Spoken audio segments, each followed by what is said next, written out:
So let's say you found the skeleton. How would you tell it's a dinosaur? You personally, how would you decide? Well, interesting question. I don't know. I'd have to do some research on that.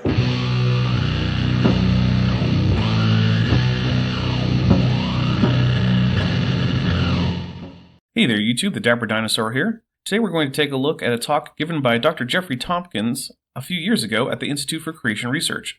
In case you don't know about ICR, they're one of the big three in young Earth creationism, the other two being Answers in Genesis and Creation Ministries International. ICR was founded by Henry Morris and until very recently was still under the Morris dynasty. Now they're ruled by Randy Galuza I.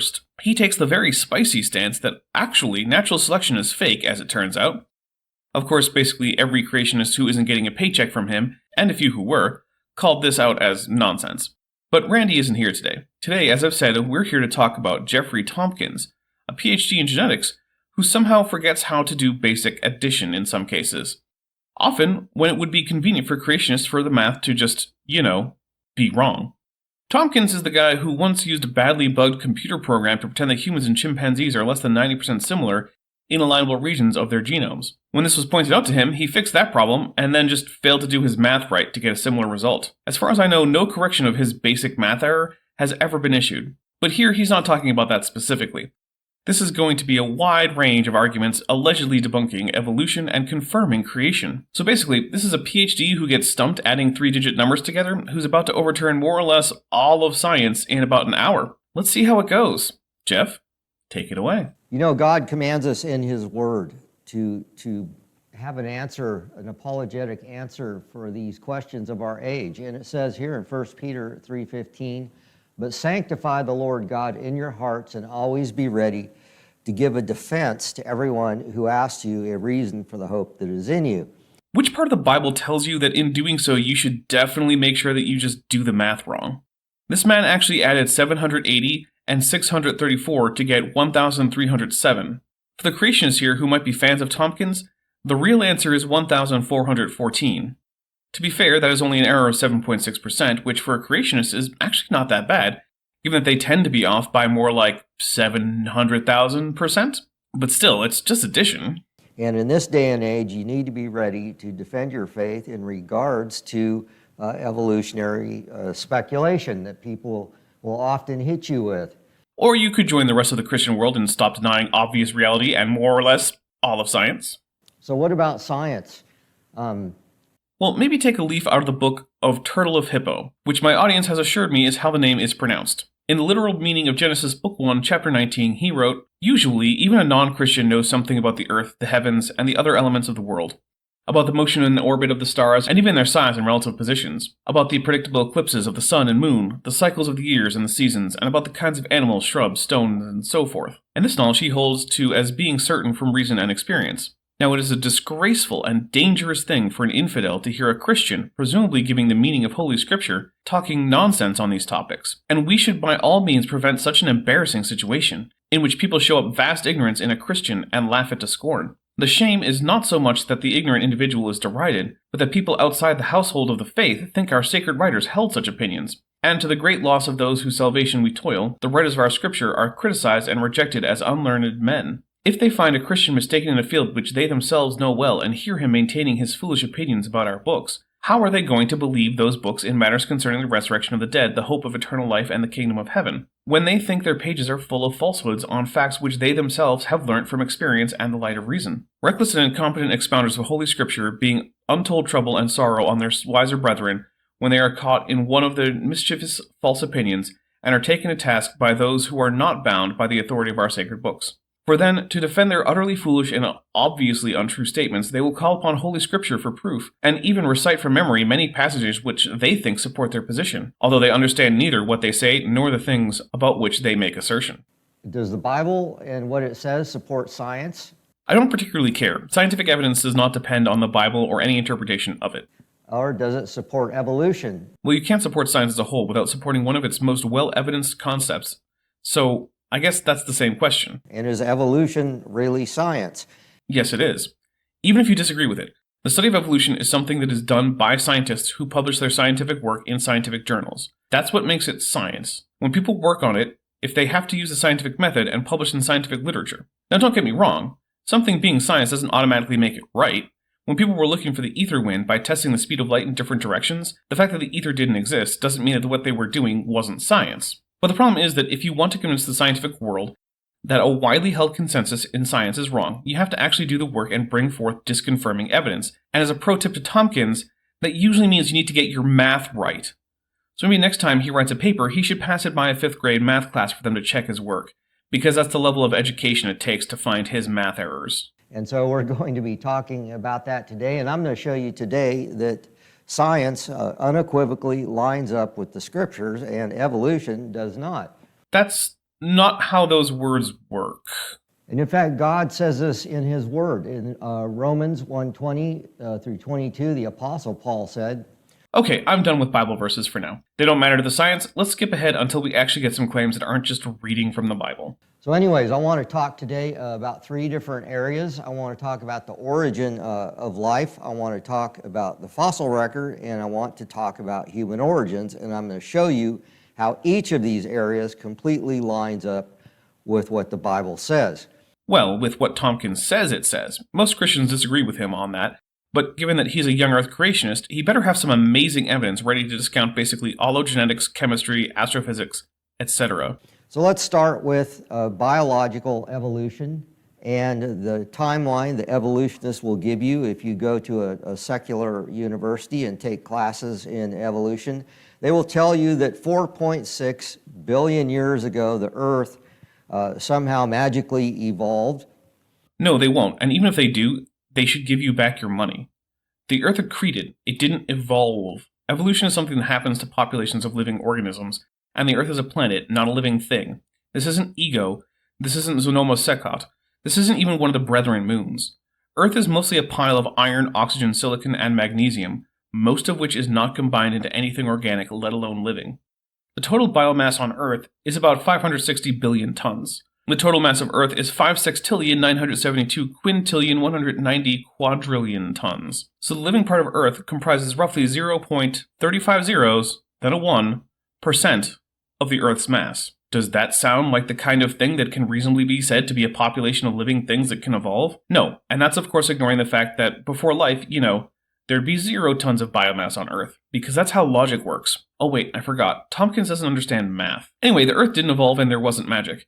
In a cloud of particles in space, gravity and the conservation of momentum will cause the particles to combine in places where there is slightly higher density, and they will cause the particles to line up pretty close to the plane defined by the aggregate angular velocity. Similarly, because in any gravitational interaction, interactions that bring objects close to that plane are more likely than those that bring them farther from that plane. And when I say this isn't magic, I mean you can just simulate this yourself with a cheap computer program. $30 US will get you Universe Sandbox, which is more than capable of running a gravity simulation of a protoplanetary disk where you can just watch planets form without any magic, just an n-body stepwise gravity simulation. On the other hand, God poofing a planet into existence ex nihilo sounds a whole lot like a conjuration spell from an RPG. 3.6 billion years ago, the first cells then somehow appeared spontaneously on Earth. I feel like we're using the word spontaneously to imply something unusual. All it really means in this context is that it wasn't directed by some outside agent. For example, the sun spontaneously emits heat and light. It's probably not time to get into a long discussion about abiogenesis anyway. And then 3 to 6 million years ago, which would just be a blink in the eye of evolutionary time, humans evolved from a common ancestor with apes. That ancestor was itself an ape by any rigorous definition one could give to the word ape. And so I actually prefer the on-screen simpler wording of humans evolved from apes. And every single bit of this was due to time, lots of it, chance, and random processes. And also non-random processes. As a rule, things like gravity and chemistry aren't random, hence why we can simulate them and also reliably experiment on them. Also, because I know people will ask about it if I don't mention it, yes, the slide has random used as another noun in a list, even though it's clearly just an adjective applied to the word processes, and so it shouldn't have the comma after it. I don't care too much, typos happen. So what is this biological model of evolution that is being pushed? Well, first of all, you need to have chemicals that are biologically significant form in some sort of a primordial soup. Well, if by soup we're just meaning any chemical system with organic chemistry that's prebiotic, then sure. It's not really a term that's still in use in origin of life research, but as long as we aren't pretending that the primordial soup is on its own some kind of model, then I'm okay with the term. but it should also be noted that experiments have shown that many important organic chemicals can indeed form spontaneously in prebiotically relevant contexts, including amino acids, polymers, RNA chains, and sugars. These chemicals then need to polymerize or bond together to form biomolecules that actually are information-rich. Wow, if only James Farish hadn't already shown in 2005 that RNA can polymerize when exposed to montmorillonite clay. Whoopsie. And then these molecules somehow are supposed to have magically come together to form cells. Well, we're skipping some steps like autocatalytic cycles, lipid bilayers that can form spontaneously, natural chemical selection for stability, etc. And then these single cells then over millions of years evolved into multicellular creatures, into all the plants and animals that you see on the earth today. I wonder if perhaps we could test that by getting some single-celled algae that, as far as we can tell, have no multicellular ancestors, and getting them to evolve obligate hereditary multicellularity. Oh wait, not only can we test this, it's already been tested, and it turns out that, yeah, multicellularity actually evolves fairly easily. In fact, a group of researchers reported being able to do just that in 2019 after exposing Chlamydomonas reinhardti to predation by Paramecium tetraralia after about 750 generations. This step isn't magical. Humans have watched it happen in real time. And so anyways, this is the basic evolutionary story. The fact of the matter is there's only two options as to where life came from. Life either evolved by natural processes, and once again, time and chance and random processes, which you can call materialism. Yeah, you can call it that if you're an idiot like Tomkins is. Materialism in the philosophical sense is the belief that only material things exist. Whether or not life originated in a way that can be explained in a materialist manner says nothing about the truth of philosophical materialism. Philosophical supernaturalists believe in material causes for things all the time. I doubt that Tomkins thinks that when he decides to go make some scrambled eggs that the stove gets hot because a demon is there heating up the burner, or that the eggs were laid by a ghost chicken. Tomkins is welcome to join the majority of theists around the world in not rejecting science, but also believing in the supernatural. And somehow that created life, or life was created by a creator. There really are no other options here. Either life created itself, or a creator created life. So what does the evidence point to? Oh, way to set up abiogenesis in intentionally misleading terms as life creating itself. That presupposes that life was around before abiogenesis, making the whole thing silly. No, life didn't create itself, it was created by organic but abiotic chemistry. Notice how much less silly it seems when you phrase it a more accurate way. But also, the real dichotomy is in fact between life being created by some mind or not. And that's fair enough. That is a dichotomy. Well, evolutionists tried to start by creating the basic biomolecules that supposedly would have led to life. And they were trying to simulate some sort of a primordial soup where these chemicals magically appeared and came together. And to do this, they had to use a highly engineered contraption. So this was... Ha ha ha! You see, creationists like to complain that nothing about evolution or abiogenesis can be studied in a lab. But when you show them some experiment about some aspect of abiogenesis, they can just say it doesn't count because someone had to contrive that experiment. As if all laboratory experiments aren't both contrived and also still investigating the natural world. Honestly, it's astounding how intellectually dishonest this is. This would not really be representing really early life on the earth, but really man's ingenuity. But anyways, this is about the closest they actually came to creating the chemicals that you need for life. Yeah, in the last 70 years, the Miller-Urey experiment is the closest anyone has come to making chemicals important for abiogenesis in prebiotically relevant ways. Except, oh, wait. I've already mentioned a more recent example that went way farther than that by actually getting RNA polymers.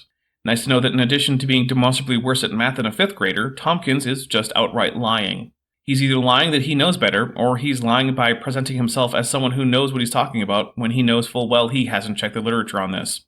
So in this contraption, basically you had water and ammonia that was boiling there, and then the vapor from that went up through a tube, and then it went into a chamber or an electrode, was basically charged across these gases. And then the compounds were then condensed, and then at a trap at the bottom of this contraption, then you could pull off these chemicals. The problem is if you let everything keep cycling around in a circle, you would destroy the chemicals as fast as you made them. So they had to have this trap at a bottom. So this is supposed to have been simulating chemical processes in seas and lakes on early Earth, where chemical products of lightning strikes can dissipate into large bodies of water, where they can undergo further chemical reactions. In that scenario, you don't really have to worry much about subsequent lightning destroying the chemicals produced, because, well, they won't stay near the lightning strike. But when you're using a small glass flask and a spark plug, you don't really have that option. Anyways, they claimed that this engineered contraption somehow represented a crude pool in the primordial Earth where life somehow magically got started, supposedly maybe by lightning strikes, zapping the pool or something like that. No, they claim that they were investigating the abiotic synthesis of amino acids under prebiotically plausible conditions, something which had never been done before. Up until this point, amino acids were thought to be created without life, but no one had actually seen it happen. In the 7 decades or so since, we've come a fair ways, and now amino acid synthesis, per se, is not really seen as a problem anymore.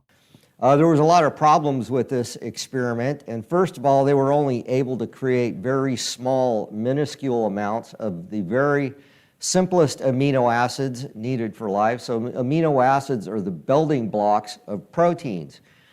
And proteins are kind of the powerhouses in your cell that do a lot of the work.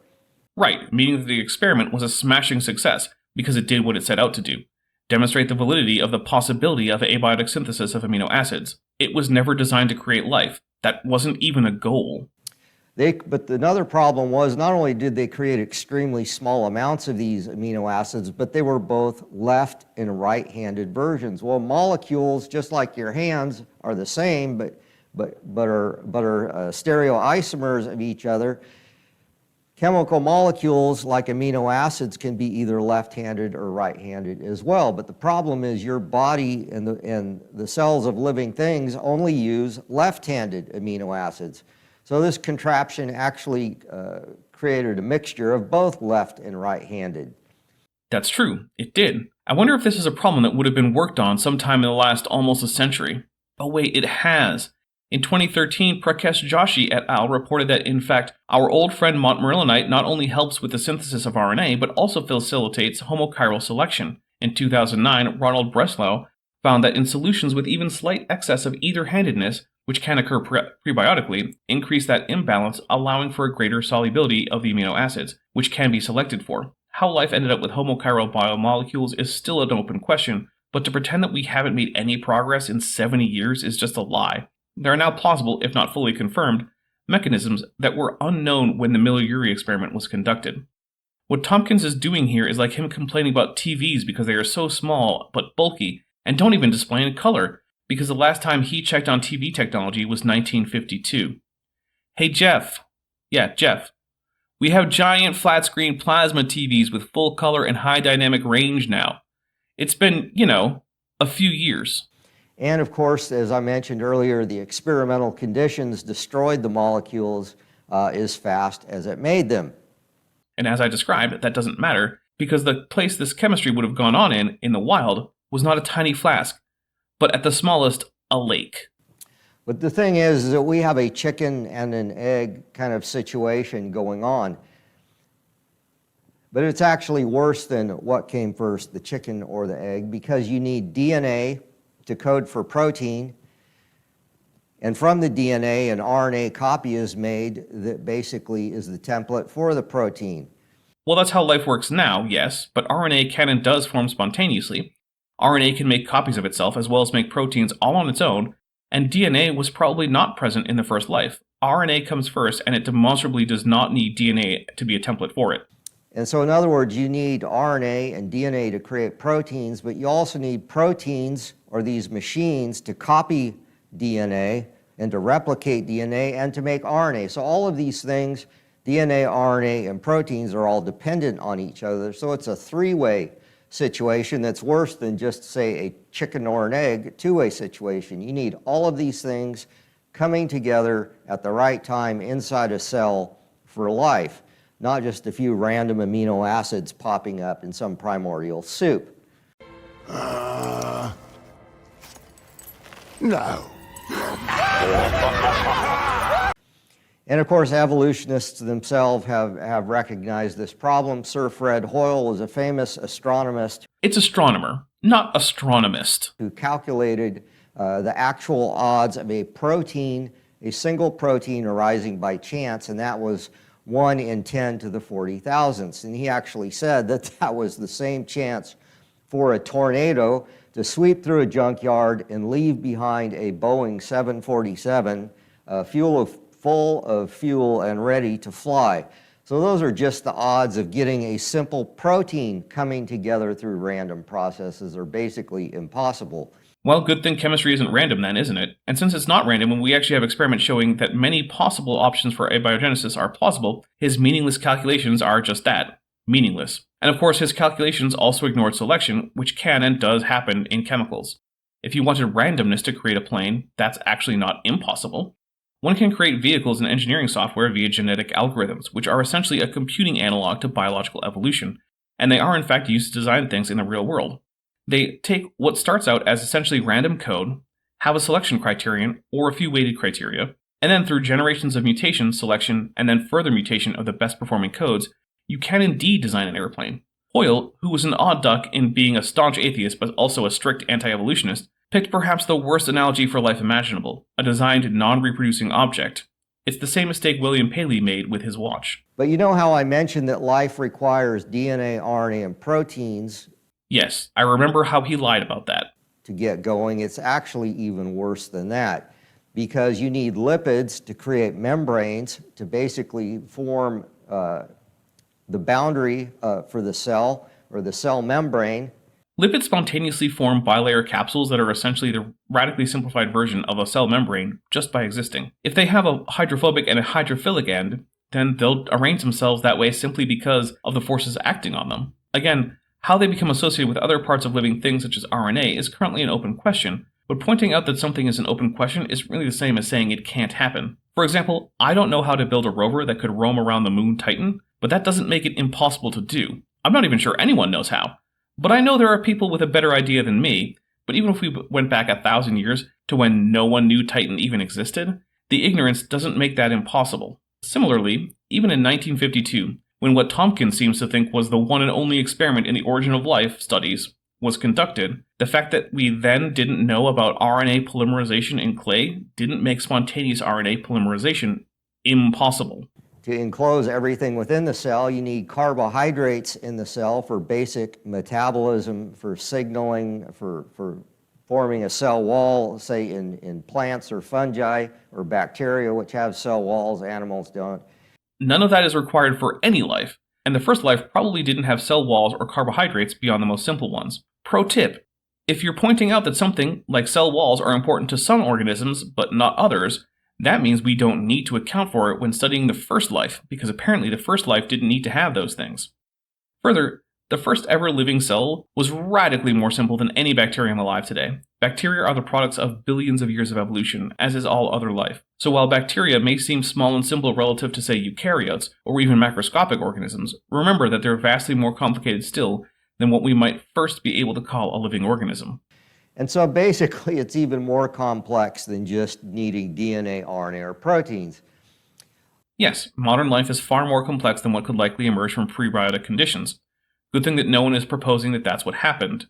Rather, this complexity arose over the course of billions of years. But it's amazing the faith that some evolutionists have, and this is a guy who is fairly famous. His name's David Deamer, and he has made a career out of trying to figure out how life might have got going randomly on its own.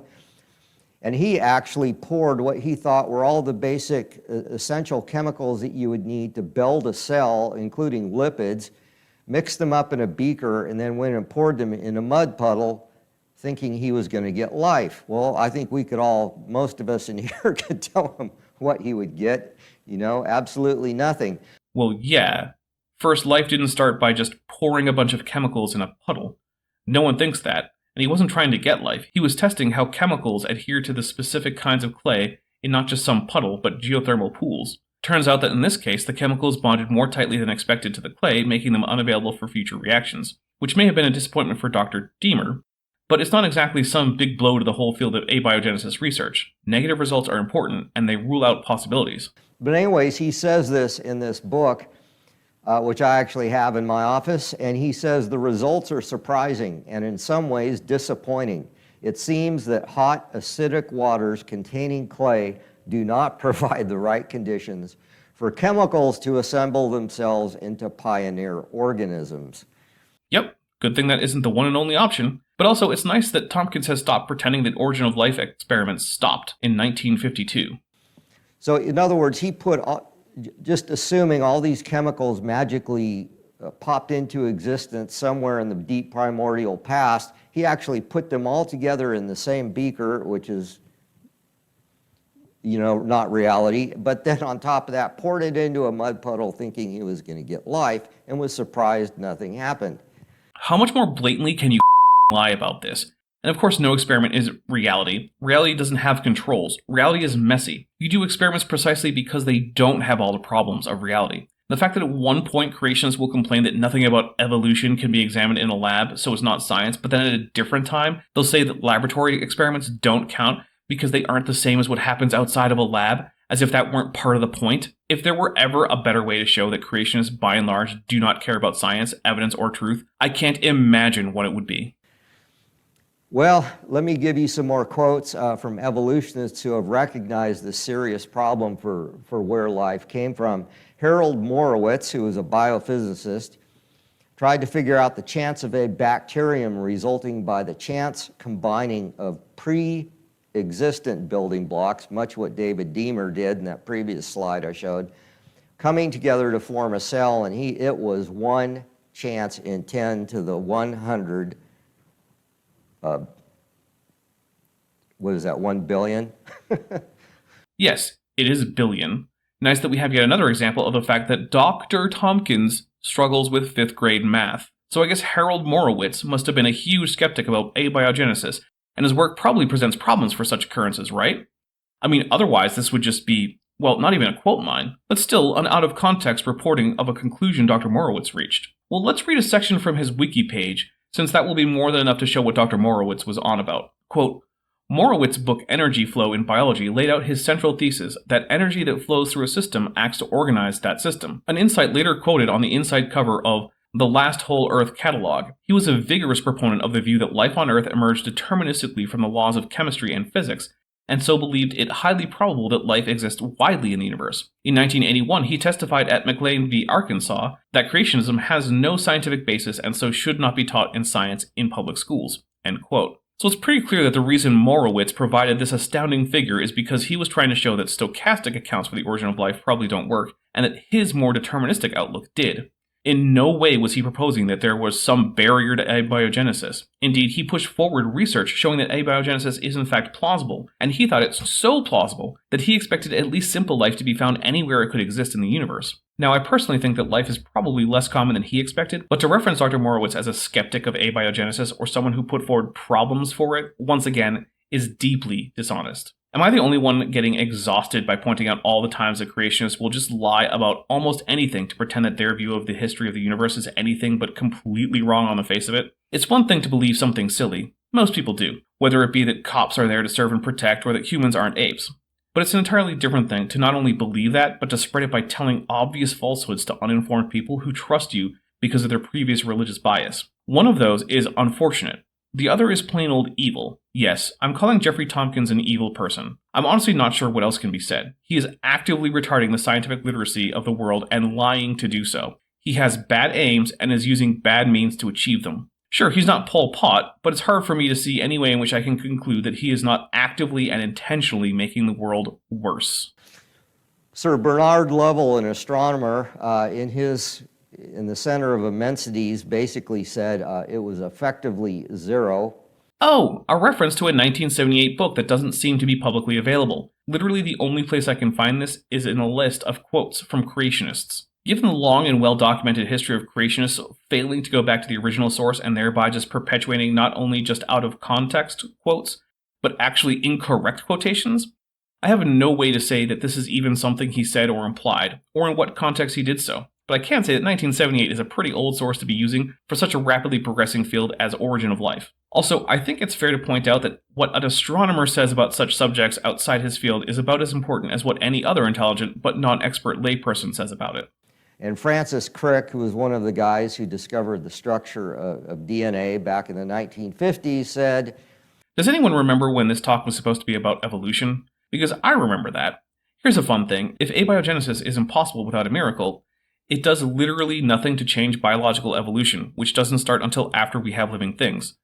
Just like if the universe couldn't come into existence without a miracle, it does nothing to say that abiogenesis needed one, or to disconfirm evolution.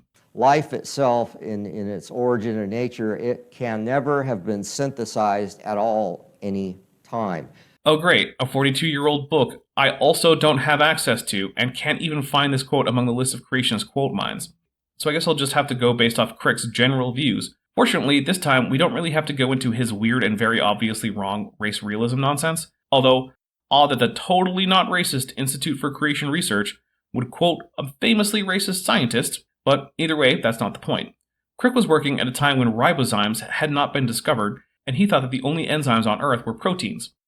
As a result, he doubted that Earth life could have begun on its own, and so he favored a directed panspermia, which would allow Earth life to have been engineered in this confusingly paradoxical way. So I guess we could say that he was sympathetic to intelligent design, although he was a staunch anti-creationist. Turns out that ribozymes do exist, so his major objection to abiogenesis is simply not a problem today. So even evolutionists have recognized that where did life come from? Basically, it's a huge problem with basically a 0% probability of even happening. Weird how we didn't get any scientists from, say, the last decade or so who are in the field saying that. Probably because now that we have decades more work on it, scientists really aren't pessimistic about it. But let's just assume life came into existence magically and evolution got on its way. So we're rejecting abiogenesis in favor of magic. That's a pretty typical creationist thing to do, and since abiogenesis is not a closed question, for now I guess I'm willing to just go with assuming God did it as a miracle or something, and then move on to evolution. The thing that the whole talk was supposed to be about in the first place. Evolutionists would tell you that you are an animal and that you share a common heritage with earthworms. Well, humans are definitely multicellular eukaryotes with no cell walls and an internal digestive system. So yeah, humans are definitively animals. And yes, humans share ancestry with earthworms, as that's sort of what the universal part of universal common ancestry means. And this is basically a quote from a basic biology textbook. So this whole idea of life evolving from simple to complex actually got going by Charles Darwin, who tried to represent it in a tree form. And he was one of the first people to basically develop these evolutionary trees and promote them. So this is basically the concept of evolution, or the highly theoretical concept of evolution, that you would have single-celled creatures at the base of life, and then as evolution progressed, you would begin getting plants on one branch of things, and then animals on the other, and then fish and mammals and so on. And that evolution should form this nice, neat evolutionary tree.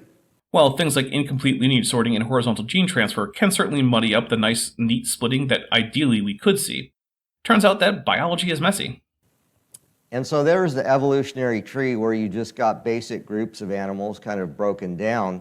But that's not really what we see at all when we look at life today and when we look at the fossil record, which we'll talk about more in a bit. We actually see clusters of things. Well, yeah, given that radiations are a thing, both according to evolution and creationism, we should expect that we should have clusters of very similar organisms, but to pretend that we don't have anything linking these clusters is just a lie. And that means it's that time again.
And that's exactly what the Bible tells us, that everything was created after its kind, and that its seed is in itself and it only reproduces after its kind.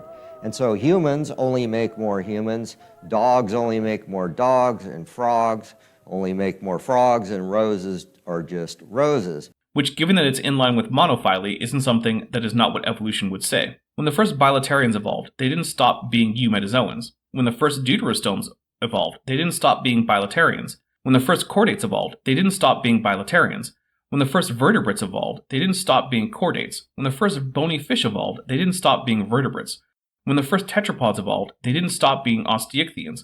When the first amniotes evolved, they didn't stop being tetrapods. When the first synapsids evolved, they didn't stop being amniotes. When the first mammals evolved, they didn't stop being synapsids. When the first primate evolved, they didn't stop being mammals. When the first simiiforms evolved, they didn't stop being primates. When the first apes evolved, they didn't stop being monkeys. And when the first humans evolved, they didn't stop being apes. Evolution is about branching, not just completely separating oneself from one's ancestors. That's not how this works. Roses will always and forever produce roses, even if in the future they become unrecognizable. Similarly, even if the future of all tomorrows comes to pass and we have post-human species inhabiting myriad worlds all distinct in their morphology, they will still be humans.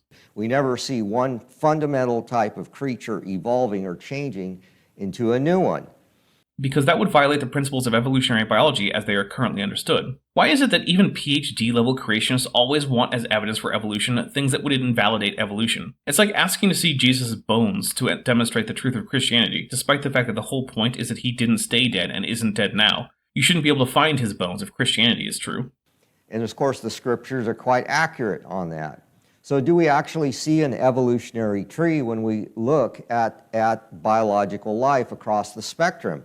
Yes, that's why even the creationist Carolus Linnaeus, who invented the traditional taxonomic system that's still in use today, albeit with modifications, and the acknowledgement that the ranks are fundamentally arbitrary and cannot be compared across taxa, found, to his befuddlement, that life fit into a nested hierarchy, despite what would be predicted based on a design hypothesis, which would be that life should really be grouped according to basic ecological niche. There's no reason to suspect that animals fulfilling the deer niche in Europe and in Australia should be so radically different as the deer and kangaroo.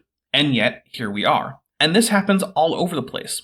There's no a priori reason to suspect based on design that dolphins should be more similar to cows than to either horses or sharks. And yet, they are. And then, when Darwin discovered that yes, this tree was what it looked like, the history of life on Earth, that was spectacularly confirmed after it was discovered how inheritance works and after the genomes of various species could be examined. This too fit into the same nested pattern that we see in morphology, and not just in the part of the genome needed for common function. For example, we should expect that, say, for any one widely spread protein that has an important function, the genes for such a protein should be pretty similar across the board. But what about in the neutral variations, such as synonymous codons? Or what about the pattern of endogenous retroviral insertions? This is where a virus has inserted its genetic code into an organism, but for one reason or another, it no longer actually makes the cell produce more viruses. There's no reason apart from common ancestry for these to form a nested hierarchy, and yet they do. Everything you can possibly think of that could be used to test common ancestry, as predicted by evolutionary biology, has been tested, and the common ancestry hypothesis is overwhelmingly confirmed, with the interesting exception of viruses taken as a group. And here we don't see a nested hierarchy. Some have single-stranded genomes, some use DNA, some RNA. They have vastly different capsules, some insert their genetics into the host DNA, some just directly hijack ribosomes, and there is no hierarchy in their genomes. This is what we should expect to see if things do not share common ancestry, as viruses do not. Some may have been cells, some may have been bits of detached genetic material, some may have simply co-evolved with cellular life as non-cellular parasites. I don't know how much more firmly I can drive home the fact that we actually do see the tree of life in organisms, and how we can actually distinguish that from separate ancestry, which we also see in biology. No, we don't. We see what a lot of creationists would call a creation orchard. Except we don't, because we know what that would look like. It would look like what viruses look like. That's why there are known top levels of virus taxonomy that you can't really go above. But if you take, say, animals, because let's face it, most people out there don't really care about plants, even though they are cool. If we look at what most creationists give us as their putative kinds, they are in most cases simply taxonomic families. Well, there are a few problems here. The first and most obvious being that there's no such thing as a family. There are groups that have been traditionally given that label, but there's no way to say that the beetle family Carabidae is the same kind of thing as the Hymenopteran family Myrmecidae, even less the reptile family Varangidae. These things can't be compared as the same level of taxonomy in any meaningful way. A family is just a group of similar genera, and how similar they need to be is fundamentally arbitrary. The second big problem is that there are obviously higher taxonomic groupings that are no more or less arbitrary than family, but importantly, also no more or less well supported than them. Most people could notice that Giraffidae, Antilocapridae, Bovidae, and Moschidae are all ruminants, and that with animals like the suids, the tiosuids, and camelids, they make up Artiodactyla, which are ungulates, and that ungulates are mammals, and that mammals are vertebrates. Why stop at family for common ancestry? The reasons we unite all of Bovidae into a single family are the same reasons we lump them with Giraffidae into the ruminants, and with camels into Artiodactyla. The creationist orchard is just taking taxonomy, picking an arbitrary point based on an arbitrary signpost, and then declaring that that's where common ancestry cuts off. It's like reading a book and just arbitrarily deciding that only the even chapters count. You're just missing a huge portion of the science here, and for no easily justifiable reason. Ironically, where we do see an orchard, viruses and similar parasites like prions and viroids, is where creationists don't much like to talk about what's going on. Maybe it's because they think it violates their ideas of a benevolent God, or because people don't like viruses. But the part of biology that most closely matches the claims of creationism is virology. Why aren't we seeing creationists trying to apply the lessons in separate ancestry from viruses to animals? Is it because, while viruses obviously do not share common ancestry as viruses, that animals do? In other words, we see branches of life like humans with a lot of variation in them, or dogs with a lot of variation in them, but we don't see any evolutionary precursors leading up to these types of creatures. Oh good, it's time for a slideshow, and keep in mind that there are far more than what I have in the slideshow. It's just that not all of them have easy to find pictures of the fossils.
Nor do we see these creatures evolving or changing into something else.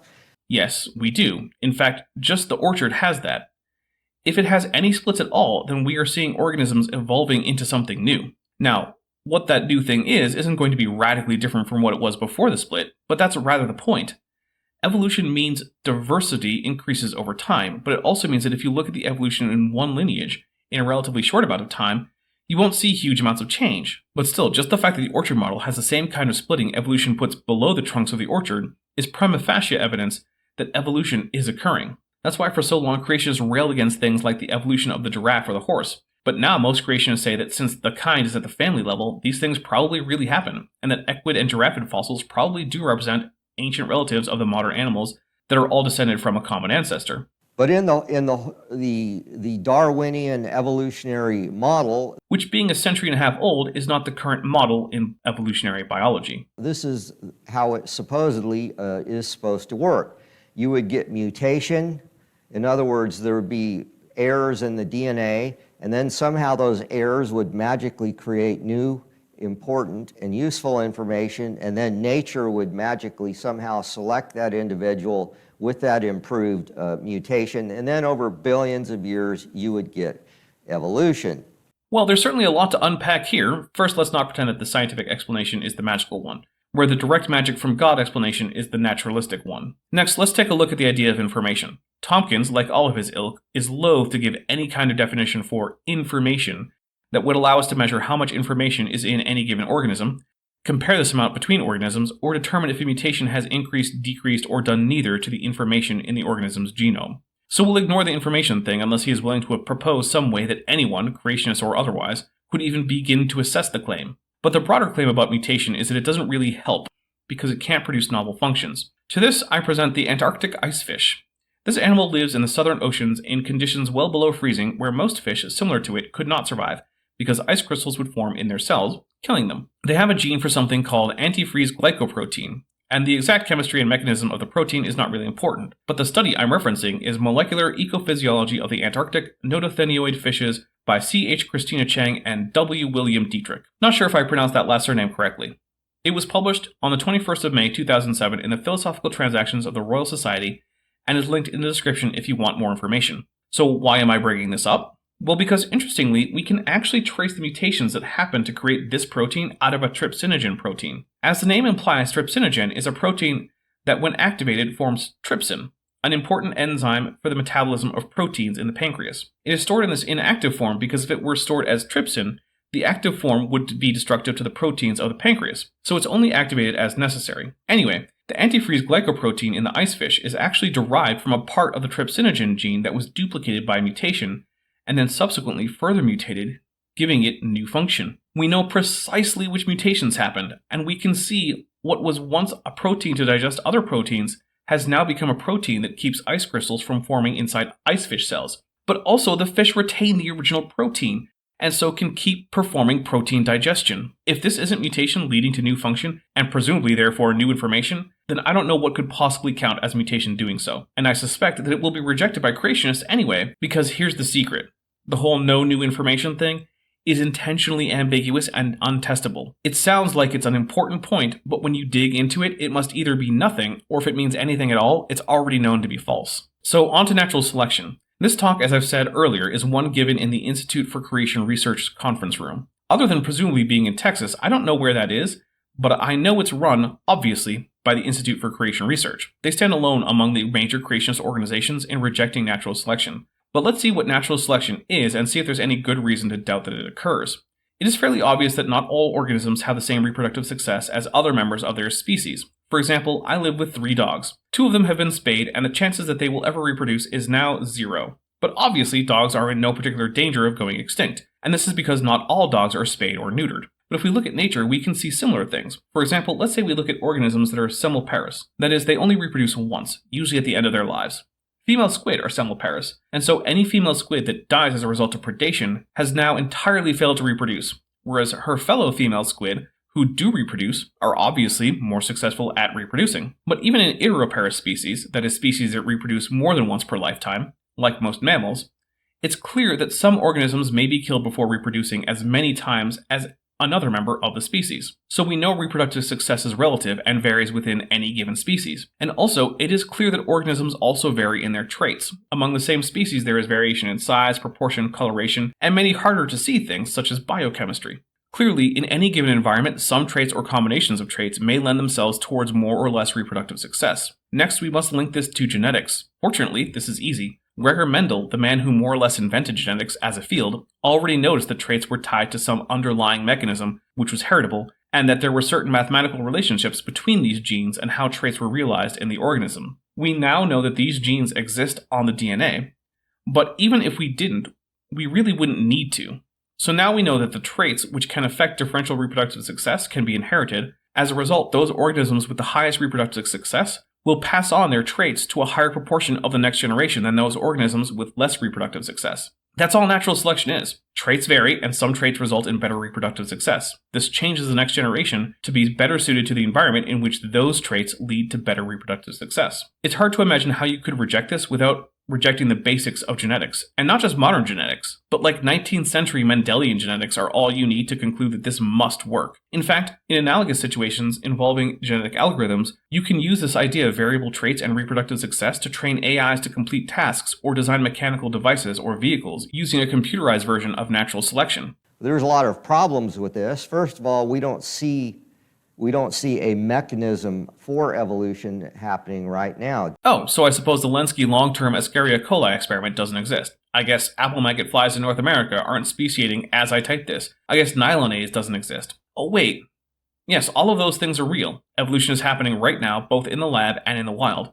And I guess the man who can't math, Jeffrey P. Tomkins, either doesn't know this or is just lying. We don't see DNA actually creating new useful information. Oh man, if only we knew what information was or how to measure it. Since we don't, I guess this is meaningless. We see mutations basically degrading DNA. In other words, we see devolution, not evolution. I see. So I guess the aforementioned evolution of an antifreeze glycoprotein was degradation. Of what, I'm not sure, since the original trypsinogen gene is still intact. Maybe gaining new genes, not losing old ones, and gaining a new function allowing an organism to survive in a novel environment counts as degradation. But if so, I don't see what's wrong with degradation. And also, that's a very non-standard use of the word. Or if we'd like another example, there's always the famous CIT+ line of E. coli from the also aforementioned long-term E. coli experiment. They evolved the novel ability to metabolize citrate in the presence of oxygen while not losing the metabolic pathway to metabolize citrate anaerobically. I guess gaining a new metabolic pathway is a loss of information, somehow. And of course, when we look at the fossil record, we see no evolution occurring in the past, nor do we see any evolution occurring now. Well, first, this is not exactly a peer-reviewed work. The point of conferences is to sort of toss ideas at the wall in front of scientific colleagues and peers and get initial feedback, and then the presenters take that feedback and incorporate it into their research, which ideally is then published. Second, I, as well as I'm sure most evolutionary biologists, would reject the idea that stochastic mutations cannot cause genetic novelty and complexity for the simple reason that we've seen it happen in real time. Third, Tomkins is implying that this article is implying that there is some great problem for evolution here. Let's read it to see if that is really the conclusion that they have reached. And the article is fairly short, so I'll quote it in full. For more than half a century, it has been accepted that new genetic information is mostly derived from random error-based events. Now, it is recognized that errors cannot explain genetic novelty and complexity. Empirical evidence establishes the crucial role of non-random genetic content editors such as viruses and RNA networks to create genetic novelty, complex regulatory control, inheritance vectors, genetic identity, immunity, new sequence space, evolution of complex organisms, and evolutionary transitions. Genetic identities of RNA stem loop groups, RNA networks, such as, for example, Group 1 introns, Group 2 introns, viroids, RNA viruses, retrotransposons, LTRs, non-LTRs, and subviral networks such as SINEs, LINEs, ALUs, invade and even persist in host genomes. Also, mixed consortia of RNA and DNA virus-derived parts that integrate into host genomes have been found. Highly dynamic RNA protein networks such as ribosome, editosome, and spliceosome generate a large variety of results out of DNA content. Genome-invading agents such as viruses and RNA networks represent a very large and dynamic source of genetic novelty. They can cooperate, build communities, generate nucleotide sequences de novo, and insert or delete them into host genetic content. Viruses and RNA networks often remain as mobile genetic elements or similar defectives and determine host genetic identities throughout all kingdoms, including the virosphere. But inclusion of a transmissive viral biology differs fundamentally from conventional thinking in that it represents a vertical domain of life, providing vast amounts of linked information not derived from direct ancestors. This new empirically based perspective on the evolution of genetic novelty will have more explanatory power in the future than the error replication narrative of the last century. So it seems that Dr. Tomkins is quote mining here. The article is trying to impress upon us the importance of things that are not so random as copying errors during DNA replication, such as viral insertion, DNA repeats, etc. This is a far cry from supporting Dr. Tomkins' assertion that there is no mechanism for evolution or that it is not occurring now. I find it hard to believe that he read this article, understood it, and then used the quote here in an honest way. Once again, it's hard to see how Dr. Tomkins isn't just a liar. Honestly, why do creationists put up with such dishonesty? I guess maybe they don't check, but at some point, some of them must wonder why it is that to defend their positions they have to lie so much. As a rule, you don't need to lie to defend things that are true. And in fact, evolutionists themselves are now recognizing that there's huge problems in their model for evolution. This is actually some information that I got from a conference in 2018. The name of the conference was Evolution. But look what they said on the website. And they said for more than half a century, it has been accepted that new genetic information is mostly derived from random error-based events or mutation. Now it is recognized that errors cannot explain genetic novelty and complexity. Let me address Dr. Tomkins directly. Is that what the article said, Dr. Tomkins? You mendacious you and the horse you rode in on, you perfidious piece of I read that damn article and you were just lying. You lied about the article or you lied by implying you actually read it, as that's what a citation implies. You should be ashamed of yourself. But you're a creationist, and you managed to stay that way after getting an actual biology PhD, so we already know you're shameless filth. This is why I do this. You and your corrupt conspirators lied to my face for decades, and I trusted all of you. Why would these good, God-fearing people lie to me? On the other hand, those godless atheists are probably just trying to trick me into sin, I thought. Turns out, nope, it was the creationists lying to me, and the people who weren't creationists weren't even the godless heathens they were portrayed as. I don't know if you can tell, dear audience, but this is the kind of thing that really gets to me. This level of intellectual fraud should be cause to absolutely ostracize Tomkins from not just the academic community, which has largely already happened, but it should be enough to get him expelled from any Christian group to which he belongs, until it can be shown that he has repented and reformed his behavior. Instead, he's celebrated for his blatant lies.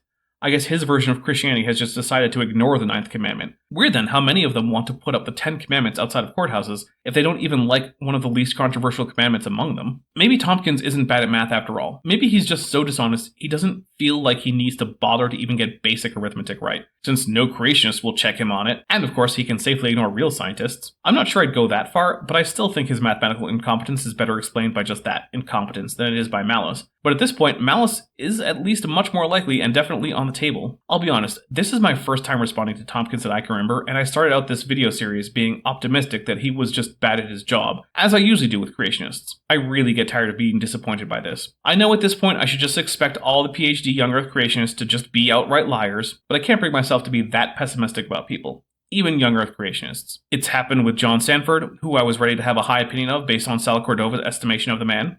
It's happened with Andrew Snelling, and boy is he ever dishonest. It's happened with Stephen Meyer, and now it's happening with Jeffrey Tomkins. Oh well. I guess maybe it's time for me to just adjust my expectations and be pleasantly surprised anytime I can find some shred of a possibility that a creationist professional is just incompetent rather than dishonest. So in other words, evolution now has no mechanism, and even evolutionists are recognizing that they've got a huge problem. And of course, we don't see evolution happening now, and I put these pictures up because they're kind of humorous, but we don't see this kind of thing going on in the present world, nor do we see any mechanism that would allow this to happen.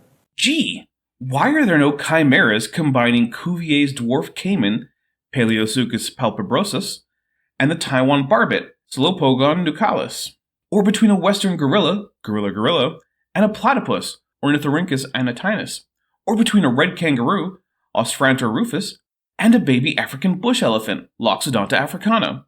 Probably because evolution absolutely does not work by bolting on structures from various species onto each other. It was done when Kirk Cameron and Ray Comfort went full crocoduck. Hi, I'm Kirk Cameron. Science has never found a genuine transitional form that is one kind of animal crossing over into another kind, either living or in the fossil record. And there's supposed to be billions of them. Now, what I'm about to show you does not exist. These were actually created by our graphic artists, but I want you to keep your eye out for this, because this is what evolutionists have been searching for hundreds of years. All right? And if you find one of these, you could become rich and famous. So here's some transitional forms. This is called the crocodile. Can you see this? God, what a numbnut. And it's dumb now. Evolution works by modification of existing structures, especially in macroscopic organisms like animals that have only very limited horizontal gene transfer. That's exactly why the nested hierarchy works, and we don't actually have chimeras like this. Actual chimerical animals like this is what people before evolution expected to see, and that's what they put in their bestiaries and art. Things like lions with snake necks, animals with bird faces and wings and the bodies of lions, etc. That's the kind of thing intelligent design creates, not evolution. For example, we know cars are intelligently designed, and any two cars by different manufacturers in different lines of different models can simply have the same engine. There's no particular barrier to this. Yet again, we have a creationist asking for evidence of evolution that would actually disconfirm evolution. This argument is usually reserved for low-tier amateur creationists, the kind you get on YouTube, people like Donnie, or one of the Matts. Hearing it from a professional creationist PhD is really disheartening. It's like Tomkins decided that simply being bad at addition wasn't enough. He wants you to know that he doesn't even understand genetics, the field he got his degree in. Frankly, it's almost amazing how shameless one man can be. But more importantly, we don't see evolution happening in the past. I guess it's that time again. Take it away, Jura Orchestra.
So let's talk about fossils. Let's talk about the fossil record. What do we see in the fossil record? Well, we see sudden appearance. Yes, generally speaking, at the level of genus and species, we see relatively little in the way of transitional forms. There are exceptions, though, such as the genera Triceratops and Thalassocnus, which are both extremely well preserved to the point that the species of these genera simply smoothly transition into one another through the geologic time wherein they are found. But that being said, as we've seen many times, there are many transitional forms. So yes, the coyote appears suddenly, as does, say, the American lion or the American cheetah, but felids as a group do not. We have Proilurus, which is basically the prototypical felid, although it is probably not itself the direct ancestor of all felids. Before that, we have vivaravines like Simpsonictus, which are basal not just to felids, but also vivarids, the extinct nimravids, and the hyenids, etc. Then before that, we get to some of the first carnivorids, like Meiosis, which is basal not just to the cat-like carnivores, but also to the dogs, bears, seals, and weasels. Interesting how there are actually transitional forms filling in these gaps between just about anything higher than the genus level. I'll leave it to the audience to say whether Tomkins is uninformed, ill-informed, or dishonest. In other words, different types of creatures, whether it's apes or humans or different kinds of fish or whatever, they all appear suddenly in the fossil record with no evolutionary ancestors. They appear fully formed just like God created them. Really? Well, we just looked at cats. Let's look at humans. Well, we have Homo sapiens, obviously. That's you listening. But to give a short list, we also have H. erectus, H. habilis, but even before the genus Homo emerges, we have earlier transitional forms like Australopithecus, Ardipithecus, Auroran, Sahelanthropus, Oreopithecus, Uranopithecus, Necalopithecus, etc. That takes us back to the origin of all great apes. But hey, if we just ignore all the transitional forms, then they don't exist. And we also see creatures staying the same, and paleontologists would call this stasis. This just in, everyone. Stabilizing selection pressure is not a thing. Oh. Wait. Yes, it is. Yeah, if an organism remains fit by sticking to its morphology, such that major deviations from the previous morphology is selected against, then it will be morphologically conservative. Evolution has no particular amount of morphological change that it requires over a given period of time. That's why sharks are very little changed, but say lobe-finned fish are all over the place, and include things as different as the relatively conservative lungfish and coelacanth, and as highly derived as, well, me and you. But also, who wants to bet that the animals he uses as examples aren't actually as morphologically conservative as to be termed unchanged, or in stasis? In other words, a creature will appear suddenly, and then it will stay the same. He's just not going to show them now, I guess. Oh well. And in fact, there's many creatures in the fossil record, which I'm going to show you, are hundreds of millions of years old, and they look exactly like their modern living counterparts. That's called stasis. And we don't see any transitional fossils. We don't see one type of critter evolving into a fundamentally different type of creature.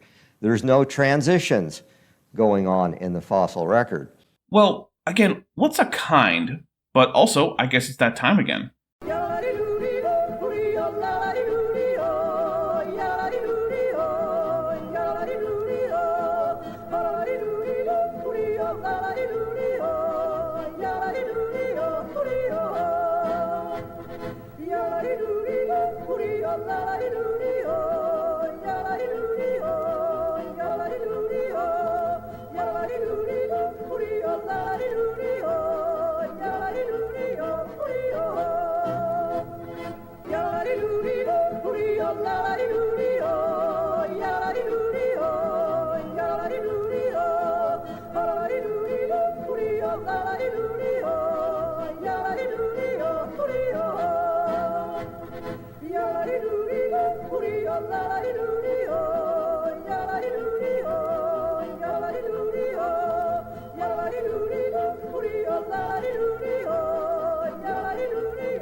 And so this is Stephen Jay Gould. He was probably one of the most famous evolutionists of the modern era. He actually died of cancer a few years back. But anyways, he was very outspoken about the reality of the fossil record and the problems that it presented for evolution. And he said this: the extreme rarity, which means absence, of transitional forms in the fossil record persists as the trade secret of paleontology. The evolutionary trees that adorn our textbooks have data only at the tips and the nodes of their branches. The rest is inference, in other words, imagination. However reasonable, not the evidence of fossils. Wow, this quote mine again. For the millionth time or something. Look, here's Dapper from the past responding to an almost identical quote mine, giving exactly the same response as is needed here. Gould here is complaining that gradualism would predict more transitionals that we find, and that was one of his reasons for suggesting punctuated equilibria, in which new species arrive relatively rapidly, and so we shouldn't expect to see many transitions between closely related species. Also, Gould didn't live to see many of the transitional forms we now have, and he was also aware of many transitional forms, such as Eohippus and Archaeopteryx. Thanks to Skeletor over 9000 for finding that clip for me. And so Stephen Jay Gould was very, even though he was an evolutionist, a die-hard evolutionist, he still recognized that there were no transitional forms in the fossil record, and he was a paleontologist. Is that what Gould thought? Weird then how he also said, quote, "Since we propose punctuated equilibria to explain trends, it is infuriating to be quoted again and again by creationists, whether through design or stupidity, I do not know, as admitting that the fossil record includes no transitional forms. Transitional forms are generally lacking at the species level, but they are abundant between larger groups. Doesn't seem like he thinks there are no transitional species, does it? Now, I wonder if Jeff here knew that Gould had said that or not. If he did, then he just lied about Gould. Once again, the ninth commandment just doesn't count if you're lying for Jesus, I guess. But let me show you what I mean by this. So this is a shield bug fossil. It's supposed to be 50 million years old. It appears suddenly about 50 million years ago. Now I'm just using these dates not because I accept them as being valid, but just to prove a point. And this point I'm trying to talk about is what's called sudden appearance in stasis. Well, look at a modern shield bug that is alive and well today, and they look exactly the same. No evolution going on there whatsoever. Ah, so Halymorpha halis is just the same as Cicada loe. Hey, you might think that the second generic name sounds familiar. It is. It's the same genus as all those cicadas you might remember. Now, cicadas are members of the superfamily Cicadoidea, in which there are two kinds. So probably not the same as the shield bug if cicadas aren't even similar enough to themselves to be one kind. Shield bugs, on the other hand, are in an entirely different family, Pentatamidae. I don't know, but it feels like cicadas and modern shield bugs aren't really identical. Now, they are similar in some ways, which is why they're both insects in the order Hemiptera, sometimes called the true bugs. This is a creature that was supposed to have appeared 65 million years ago in Cretaceous rock, and evolutionists actually thought that this was the first creature to develop legs and walk on land. Near as I can tell, coelacanths were never proposed as the direct ancestors to tetrapods. Lungfish are closer relatives of tetrapods, and together with the tetrapods and one somewhat ambiguous genus, Styloichthyes, make up Rhipidistia, which excludes coelacanths. And they called it's the coelacanth. Well, it turned out coelacanths were found alive and well in the early 1900s by fishermen. And they weren't even close to land or even walking on land. And again, no one expected to find them on land, as their fossils aren't terrestrial. In fact, they're mostly lacustrine and fluvial. That is, the fossil coelacanths are freshwater fish, unlike their living relatives. Which goes some ways to explaining why we might not have a continuous fossil record of coelacanths through the Cenozoic, even though obviously some of them survived the KPG extinction.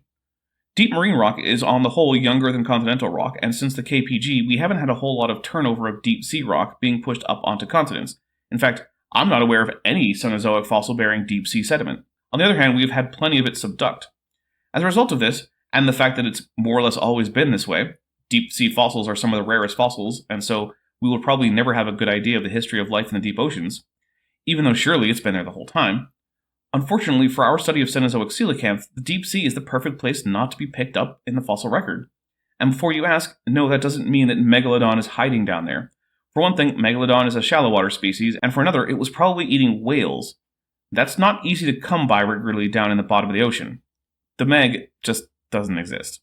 Actually, they tended to live about 300 feet below the surface of the water, and if they got close to the surface of the water, they would die because of the way they're constructed. They had to live deep under the surface. Yeah, adaptations to the deep water tend to make an organism maladapted to shallow water. I'm not sure what is noteworthy about that.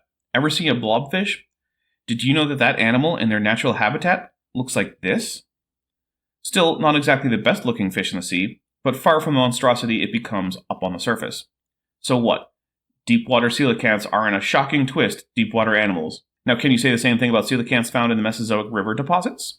And so they weren't even close to walking on land. Again, no one expected them to be walking. They're pretty distant from the ancestors of tetrapods. And they looked exactly the same as they do in the fossils. And so evolutionists called them living fossils.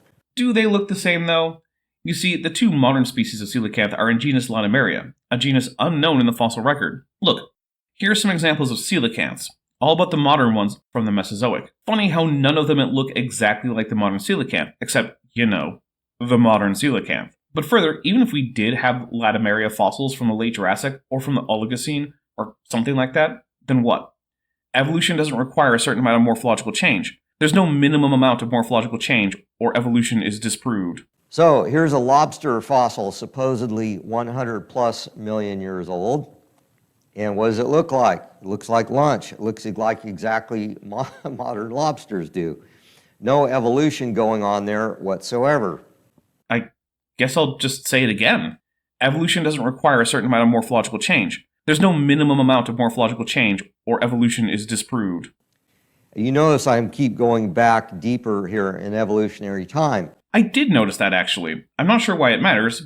Frogs supposedly appeared 350 million years ago, and they look exactly like frogs.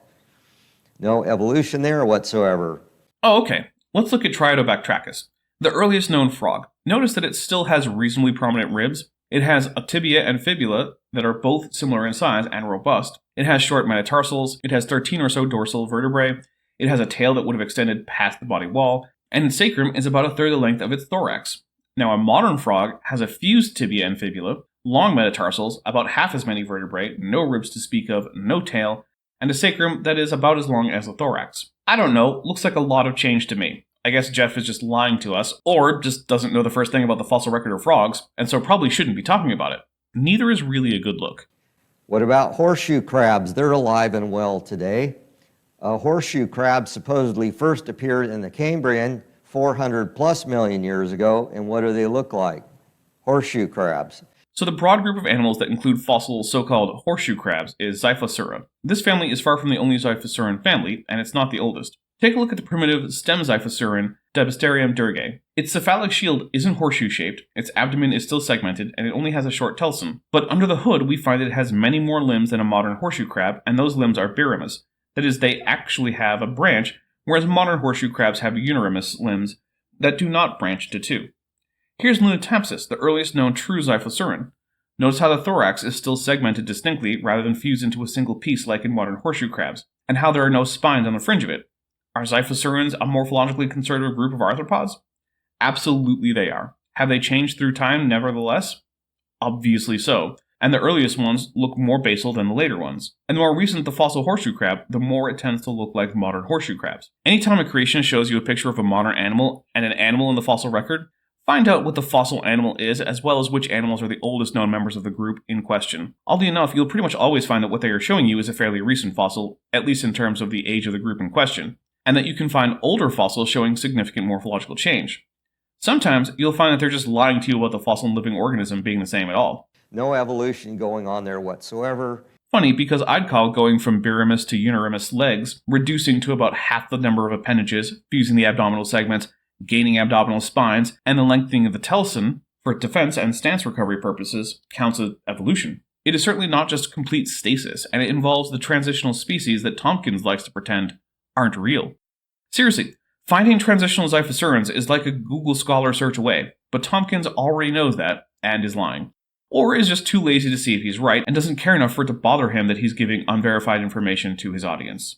And there was nothing leading up to horseshoe crabs that would have been an evolutionary ancestor. They just appeared suddenly in what's called a Cambrian explosion, and they look exactly like they do today. Wait, what about Dibasterium? That's exactly what he just said didn't exist, a proto-horseshoe crab. And Lunataspis was a xiphosuran, and it was also intermediate between Dibasterium and Limulus. I'm pretty sure that counts. Well, these are brittle stars. Brittle stars supposedly appeared 450 million years ago. So here's the thing, I'm not going to show you him just saying no change or whatever.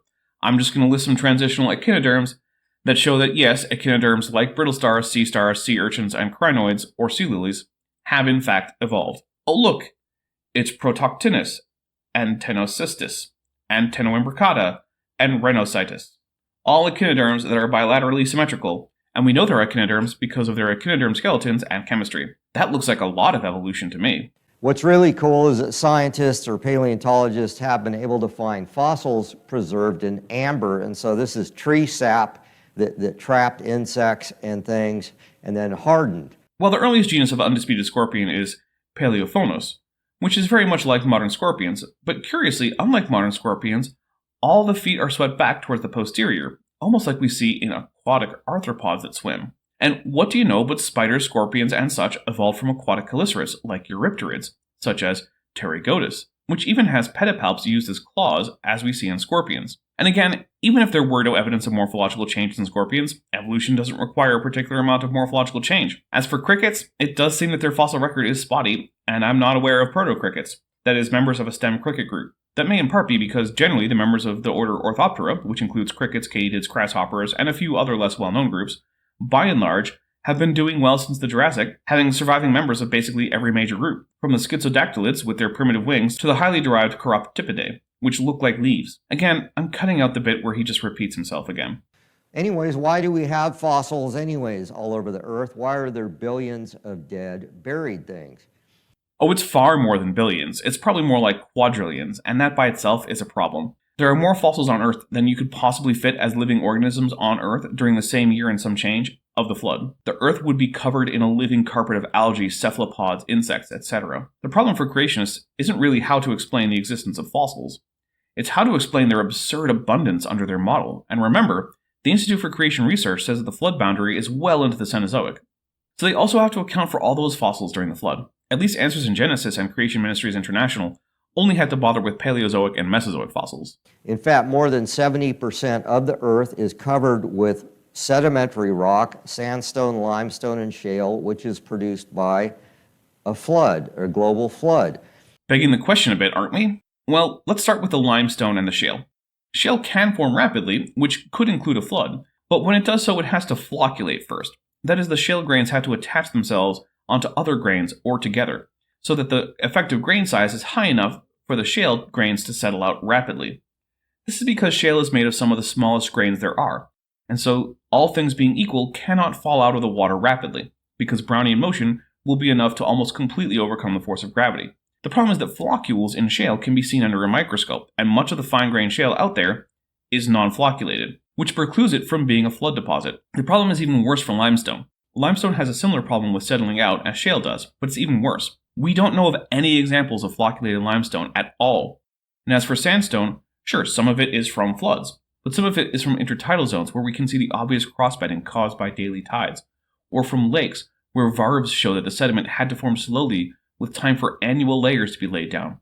Or perhaps most devastatingly, Aeolian sandstone is sandstone deposited by wind under open air, which is rather the opposite of a flood. And this stuff is found all over the place, such as the Coconino sandstone, or the sandstone where the famous fighting dinosaurs were found. That's Paleozoic and Mesozoic, respectively. Smack in the middle of a global flood under both CMI and ICR's models. And of course, we know that in the scriptures there was a global flood about 4,300 years ago, and it killed all life on Earth except for what was in the ark with Noah and a lot of water creatures. Now, if we were able to know that, it would first have to be true, and we know it's not. Then we would have to have a justifiable reason to believe it. There are none. Some people believe in a global flood, but no one knows there was a global flood, and many people know there was not such a global flood. The fact that "for the Bible tells me so" is something some people find a good reason neither makes it one, nor does it make their interpretation of the Bible somehow real life. In fact, we have marine fossils at the tops of mountains. Why is that? Oh good, Dr. Jeffrey Tomkins doesn't know what the hell a mountain is. Mountains are formed primarily by two processes. One is uplift from magmatic activity, such as volcanism, but also upwelling from the mantle can push parts of the crust up without there being actual volcanoes. The other big one is folding. When bits of continental crust crash into each other, the granitic and sedimentary bits tend to buckle and fold up, while the basaltic bottom layers can go on to be subducted. This is because granite is lighter than basalt, and so it's more buoyant on the mantle than the basaltic crust of the oceans. There is also post-glacial rebound, where glaciers push the crust into the mantle, and then their retreat causes the crust to rebound over the course of millennia, but that is fairly minor and tends not to form mountains. So, since mountains form by taking things low on the Earth up into high elevations, if the low things were under the water, even if they were just a part of the continental shelves, then of course you get marine rock up on mountains. How else could mountains work? And of course recent volcanoes don't have all these marine rocks, since they're formed directly on the continents, as what are essentially blisters, where the existing continental rock buckles up because of the underlying pressure of the hot and relatively light magma. The only way that marine sediment in mountains could possibly be surprising, given the current scientific knowledge, is if you just ignore what they are in the first place. It's because the entire Earth was flooded at one point in time. Then how do we explain all those things on mountains that can't form under a flood, like evaporites, which form when huge volumes of water evaporate over a long time? Or limestone, or subaerial ash that happens when a volcano explodes and the ash goes into the air only to settle onto the ground as an ash deposit? Or what about alien sandstone, which is windborne and is anything but rare? Sure, I guess you could explain marine deposits on a mountain with a flood, even though those should be the first areas to have the flood deposits eroded off, being the tallest areas. But even ignoring that, what about all the non-flood deposits? Too bad those absolutely preclude a flood, and floods aren't needed to get marine deposits, even onto the highest mountains, once you realize at the basic level what a mountain is.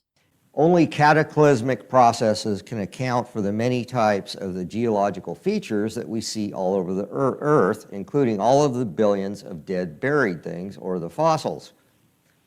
Nope, as I've already gone over, cataclysmic events can account for some of those things, but absolutely cannot account for others. Many things like lake fires are evident all over the geological record and absolutely cannot form catastrophically. Also, isn't this guy a geneticist?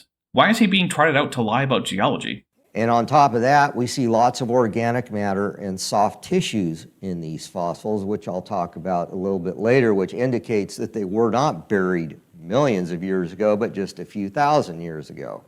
They don't, but I won't get into it until he does. So we have these massive fossil graveyards all over the world, and they're in flood-formed sedimentary rock.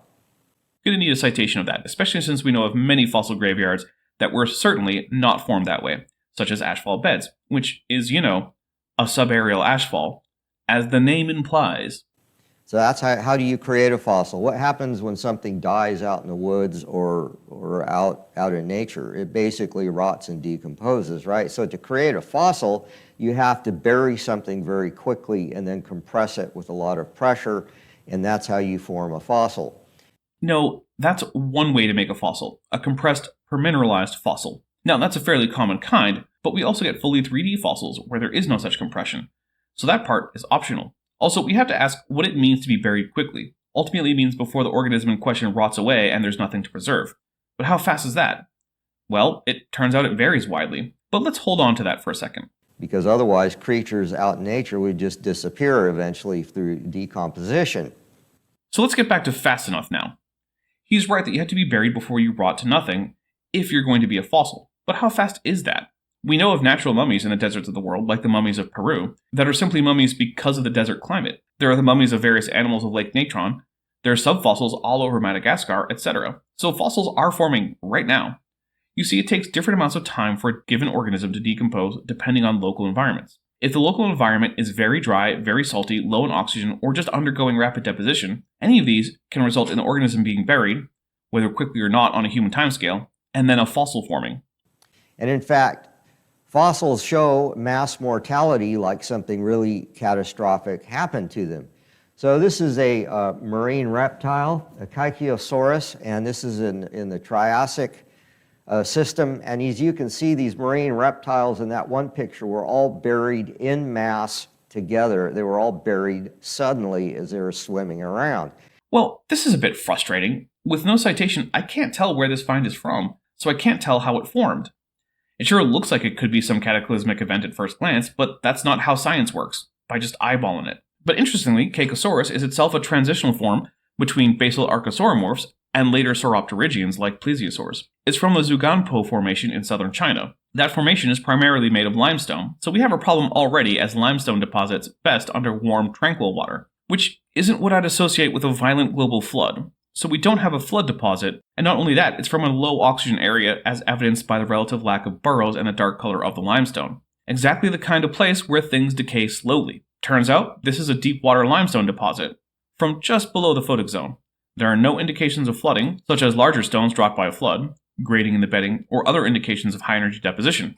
I'd love to comment on the fossils actually on screen, but I can't since not only are they unsighted, searching for the organism doesn't bring up that picture, nor does a reverse image search. And then we have trilobites from the Devonian period, which were just buried, heaps upon heaps of trilobites, buried rapidly and quickly all at once.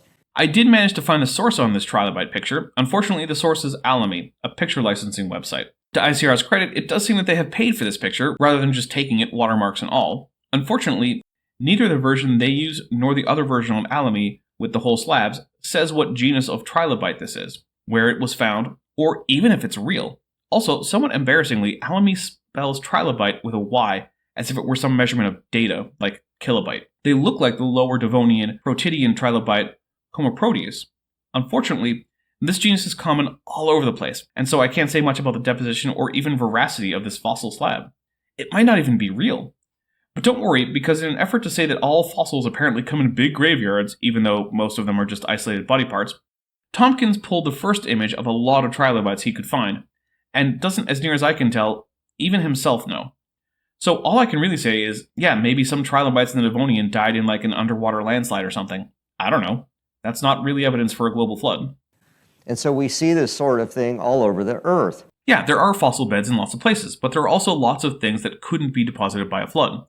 The thing is, just the bare existence of fossil graveyards doesn't really help us discriminate between the scientific view of the fossil record and the creationist view of the same. Both would result in fossil graveyards, so it doesn't really matter that they exist. We need to find something that discriminates between the models, such as things like the presence of rocks that couldn't be formed by a flood, where we would need the flood to be. Unfortunately for flood geology, those things are found all over the world. And on top of that, we know that this fossilization process occurred very quickly, because not only do we see these massive fossil graveyards, but we see stuff that decomposes very quickly being fossilized. You know what happens to flowers out in your yard after a few days when they die? They disappear, right? Well, we know that based on fossil flowers that we see in sedimentary rocks, that they were buried rapidly and quickly in a massive cataclysm. Okay, so let's look at these plants. On the left is Chinea tenuis, specimen FOBU11466. The middle fossil is unidentified, and the last is from the Onegin quarry on Lake Constance. These are all Green River Formation fossils, and the Green River Formation is an Eocene formation, so this puts it after the flood for most creationists, and in the receding period of the flood for the Institute of Creation Research. So what's the formation made of? Oh, well, sandstones, mudstones, siltstones, oil shales, coal beds, and, oh wait, saline evaporites and lacustrine limestone and dolomites. Not sure how we're going to get that during a flood. Whoops. Well, those two were a bust. What about the P. macrantha fossil? Oh right, it's in Mora limestone. One of those rocks that can't really form in a flood without flocculation, but which we've never seen with floccules. So gee, none of these could even be from a worldwide flood, because just the locations where they were found preclude a worldwide flood when they formed. That's rough for flood geology, but it's also basically always how it goes. And even such things that don't have skeletons. even left their signatures in the fossil record and were buried rapidly and catastrophically, like octopus fossils and squid fossils. Literally, all I can find about these pictures is that they're from Lebanon, and an artist drew a life reconstruction of one of them using the preserved ink you can see in the fossil as the ink for her drawing, which is pretty cool. Unfortunately, nothing that I could find would give me the formation the octopus were found in, a genus name, or anything else that I could use. And I feel like I don't need to tell this to my audience, but Lebanon isn't really enough to go on to identify a specific fossil. And then we see stuff like this where creatures were literally buried in the act of, here we have a fish eating another fish, and on the bottom there we have an ichthyosaur giving live birth and buried catastrophically while it was giving birth. An ichthyosaur, huh? So I'm actually not all that picky about pronouncing scientific names. My rule of thumb is give every consonant and vowel a reasonable pronunciation and don't skip any of them. This is an ichthyosaur. And what about these indicate sudden death?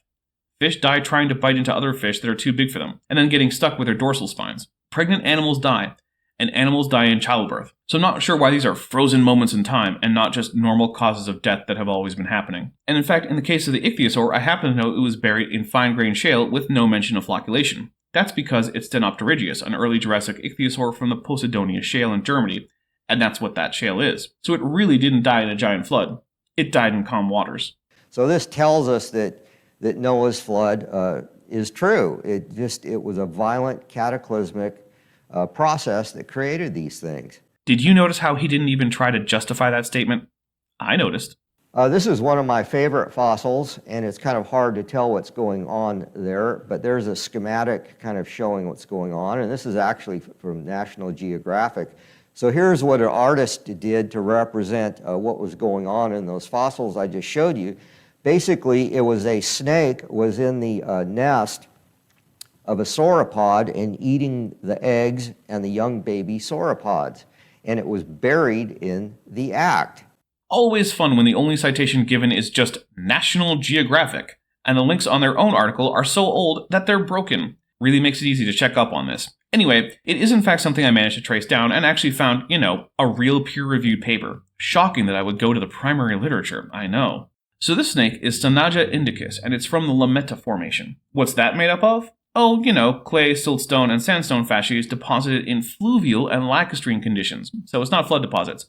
But let's zoom in more on this fossil, which is undoubtedly cool. This probably was in fact a catastrophic burial where a near-shore rise in the landscape fell in a landslide, covering the snake and sauropod eggs. Of course, the question of how it is that if the Jurassic is the final bits of the rising flood as ICR believes, that this behavior is preserved, since what is a sauropod doing laying a nest in a flood, and what is a snake doing slithering along the bottom when it's supposed to be drowning? See, this only makes sense if it's happening towards the beginning of the flood. But ICR's own flood model indicates that it's happening in the highest part of the flood, where everything should already be dead.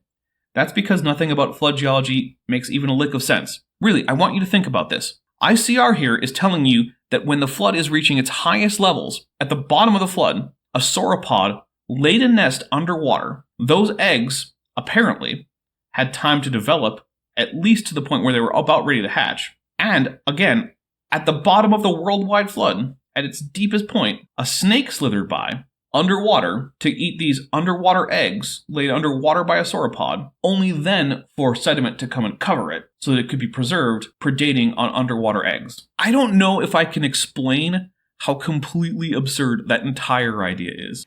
But another interesting thing with fossils, we know that they weren't buried millions of years ago because we have this soft tissue present in them. So this is actually tissue from the bone of a T-Rex, and it's soft and it's springy. Except it's not tissue, is it? It's degraded protein such as collagen, which is already one of the most stable proteins in the world and has been cross-linked with iron, vastly increasing its stability, which is the same mechanism of preservation that allows leather to last so long and that makes organisms in formaldehyde last essentially indefinitely.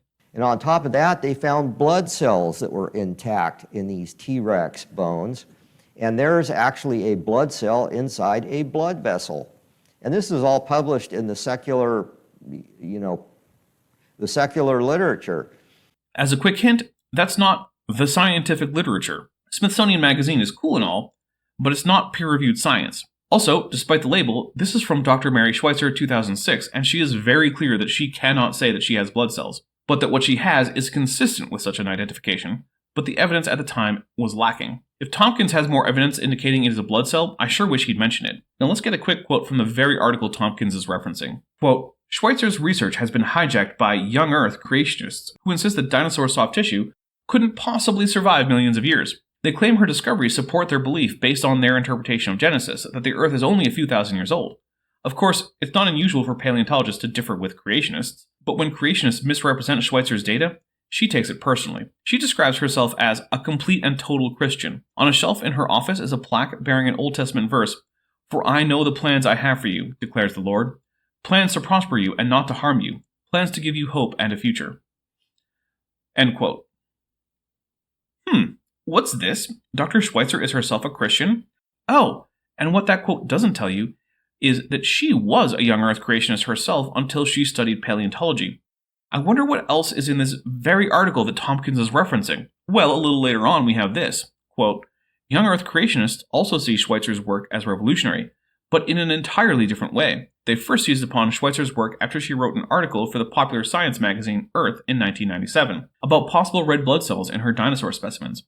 Creation magazine claimed that Schweitzer's research was powerful testimony against the whole idea of dinosaurs living millions of years ago. It speaks volumes for the Bible's account of a recent creation. This drives Schweitzer crazy. Geologists have established the Hell Creek Formation, where B. rex was found, is 68 million years old, and so are the bones buried in it. She's horrified that some Christians accuse her of hiding the truth of her data. They treat you really bad, she says. They twist your words and they manipulate your data. End quote. Gee, sure seems like what Dr. Schweitzer is complaining about is exactly what's going on here. And I also want to note that creationists didn't pick up on this entire find until 1997, when it was published in the secondary literature, the non-peer-reviewed literature.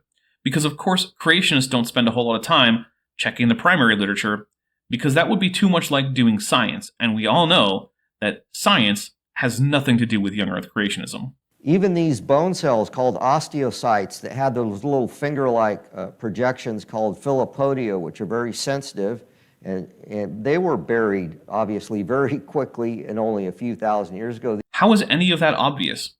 Oh, right.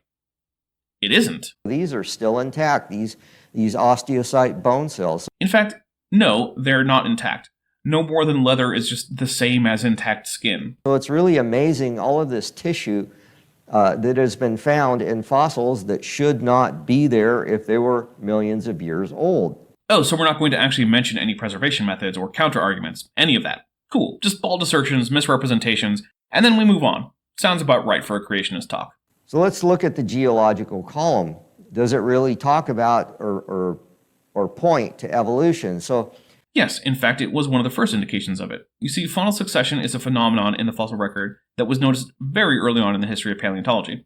It is simply the obvious fact that the farther down you go into the geological column, the less like modern life the organisms there tend to be, and the dominant fauna of various geological systems changes. This needed to be explained, and while some explained it with progressive creation, where basically for most of the history of life, Earth was like in God's early access program, he had a lot of updates with some scope creep, various nerfs, buffs, and complete removal from the game of some animals. And finally, with humanity, God released Earth 1.0. Others thought that perhaps there was some naturalistic way that faunal succession had occurred, and so many ideas about evolution were proposed, and many were discarded. But basically, yes, the fossil record so strongly points to evolution that it almost invented the idea on its own. according to evolutionists, in sedimentary rocks, you don't have a whole lot of stuff there where you can radiometrically date things. So they date things by the fossils, and sometimes they date the fossils by the rocks, and it's all circular reasoning. Well, it's true that one can't radiometrically date sedimentary rocks, but you can do so with igneous rocks, and by the law of superposition, you can know if the igneous rock in question is older or younger than the sedimentary rock. And if you can get igneous rock on either side of a sedimentary formation, then you can bracket the age. And if you find the same formation elsewhere without that igneous rock, since it's the same formation, it's got about the same date range. Further, only certain fossils are used as index fossils. Those that have a narrow vertical range, but a wide horizontal extent. That means only organisms that lived all over the place, but only for a short time. This gives only relative dates on its own, and only in conjunction with the whole geological column, which was first developed on the basis of the aforementioned law of superposition, which states that in undisturbed rocks, the higher rocks are newer than the lower rocks, which makes sense, since where deposition occurs is at the surface. So superposition and index fossils are used to get relative dates for rocks. That is, which ones are older and younger. Radiometric dating is used to provide absolutely benchmark dates that allow us to anchor points in this relative dating to real ages. And all of those lines up as predicted by an old Earth operating under natural processes in the way expected by real geology. Nothing is actually circular. It's just that it's more complicated than the average 5th grader might grasp easily, and since we know Tomkins is at about that intellectual level in terms of math at least, perhaps that's where he is in terms of geology too. But in short, no, it's not circular to use index fossils. But they claim that, life evolved, from creatures in the ocean, and then these creatures went to land, and then from land, so on and so forth. But really is what the geological column tells us is that stuff was buried by ecosystems. Odd, since floods today characteristically jumble up ecosystems, and even recently, such a mixture of different ecosystems was used to identify an actual fossil site caused by catastrophic flooding caused by a tsunami. This is the Tanis fossil site in North Dakota, where elements of marine, freshwater, and terrestrial organisms were found in a formation that normally has animals from freshwater streams. This area seems to have tsunamite, which is rock deposited by tsunami, and part of the reason for saying this is very catastrophic flooding. But even without a tsunami, floods push debris primarily with their headwater, and the debris tends to just pile up at the headwaters, such that when all is said and done, any debris collected just tends to get mostly jumbled and dumped into the area the flood stopped.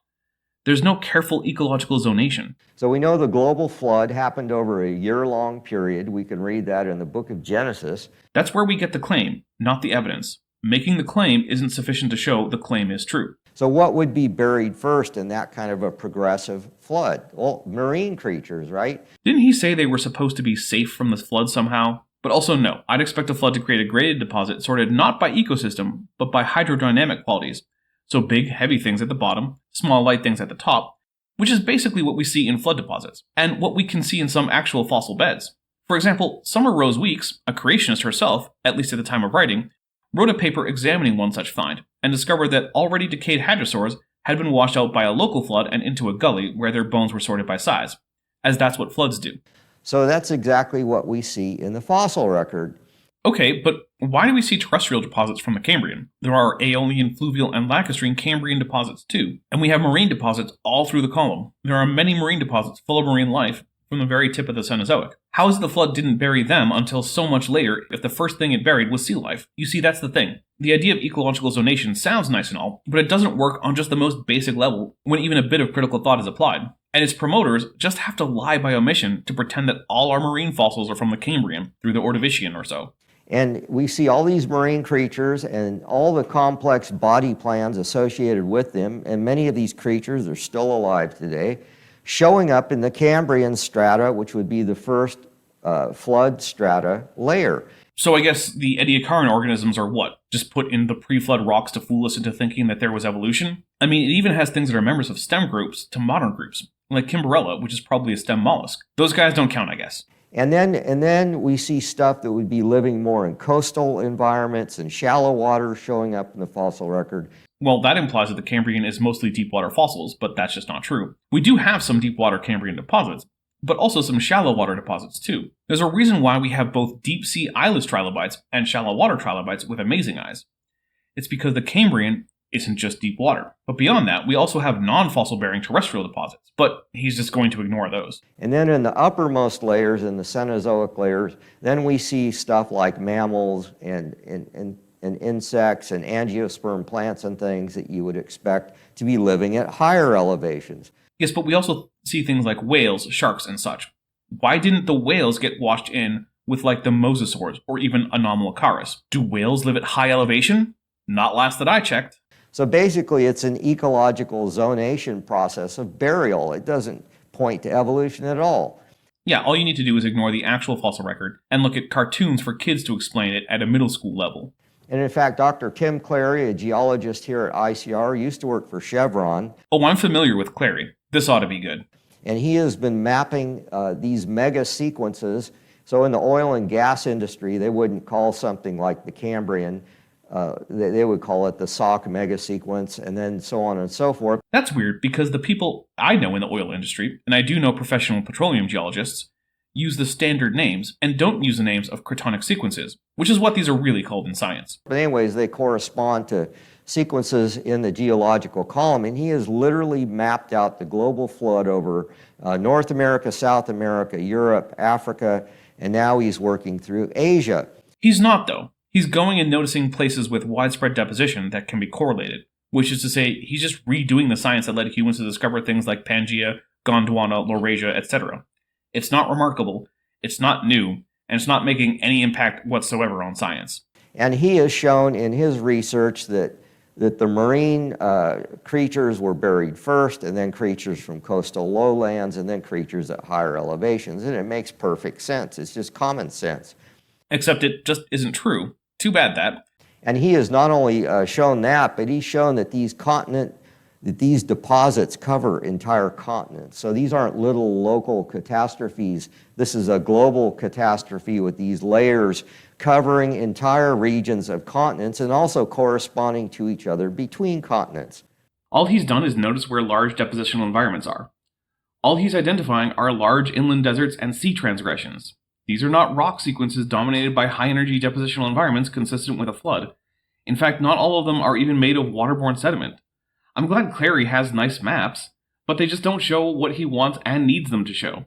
Science has a good idea which rocks are and are not formed by flooding. The absolute first step to getting flood geology off the ground is demonstrating that science is wrong about that, and that essentially any sedimentary rock can be deposited by a flood. Creationists barely even try if they do at all. I don't care how many mega sequences you name. If they're not flood rock, then it doesn't help the flood. And not only that, but we know that the flood happened very quickly because we see these things called polystrate fossil trees. No, we don't. We see trees extending through multiple laminae of the same stratum. A stratum is a layer of rock characterized by a distinct depositional environment. In this case, that environment is a boggy swamp. Laminae are layers within such a stratum that represent relatively short-term cycles, such as seasonal changes in deposition. Now, as you might know, rather by definition, bogs are locations with rapid deposition, and that are quite good at preserving fossils. Because what bogs are literally places that deposit faster than things rot.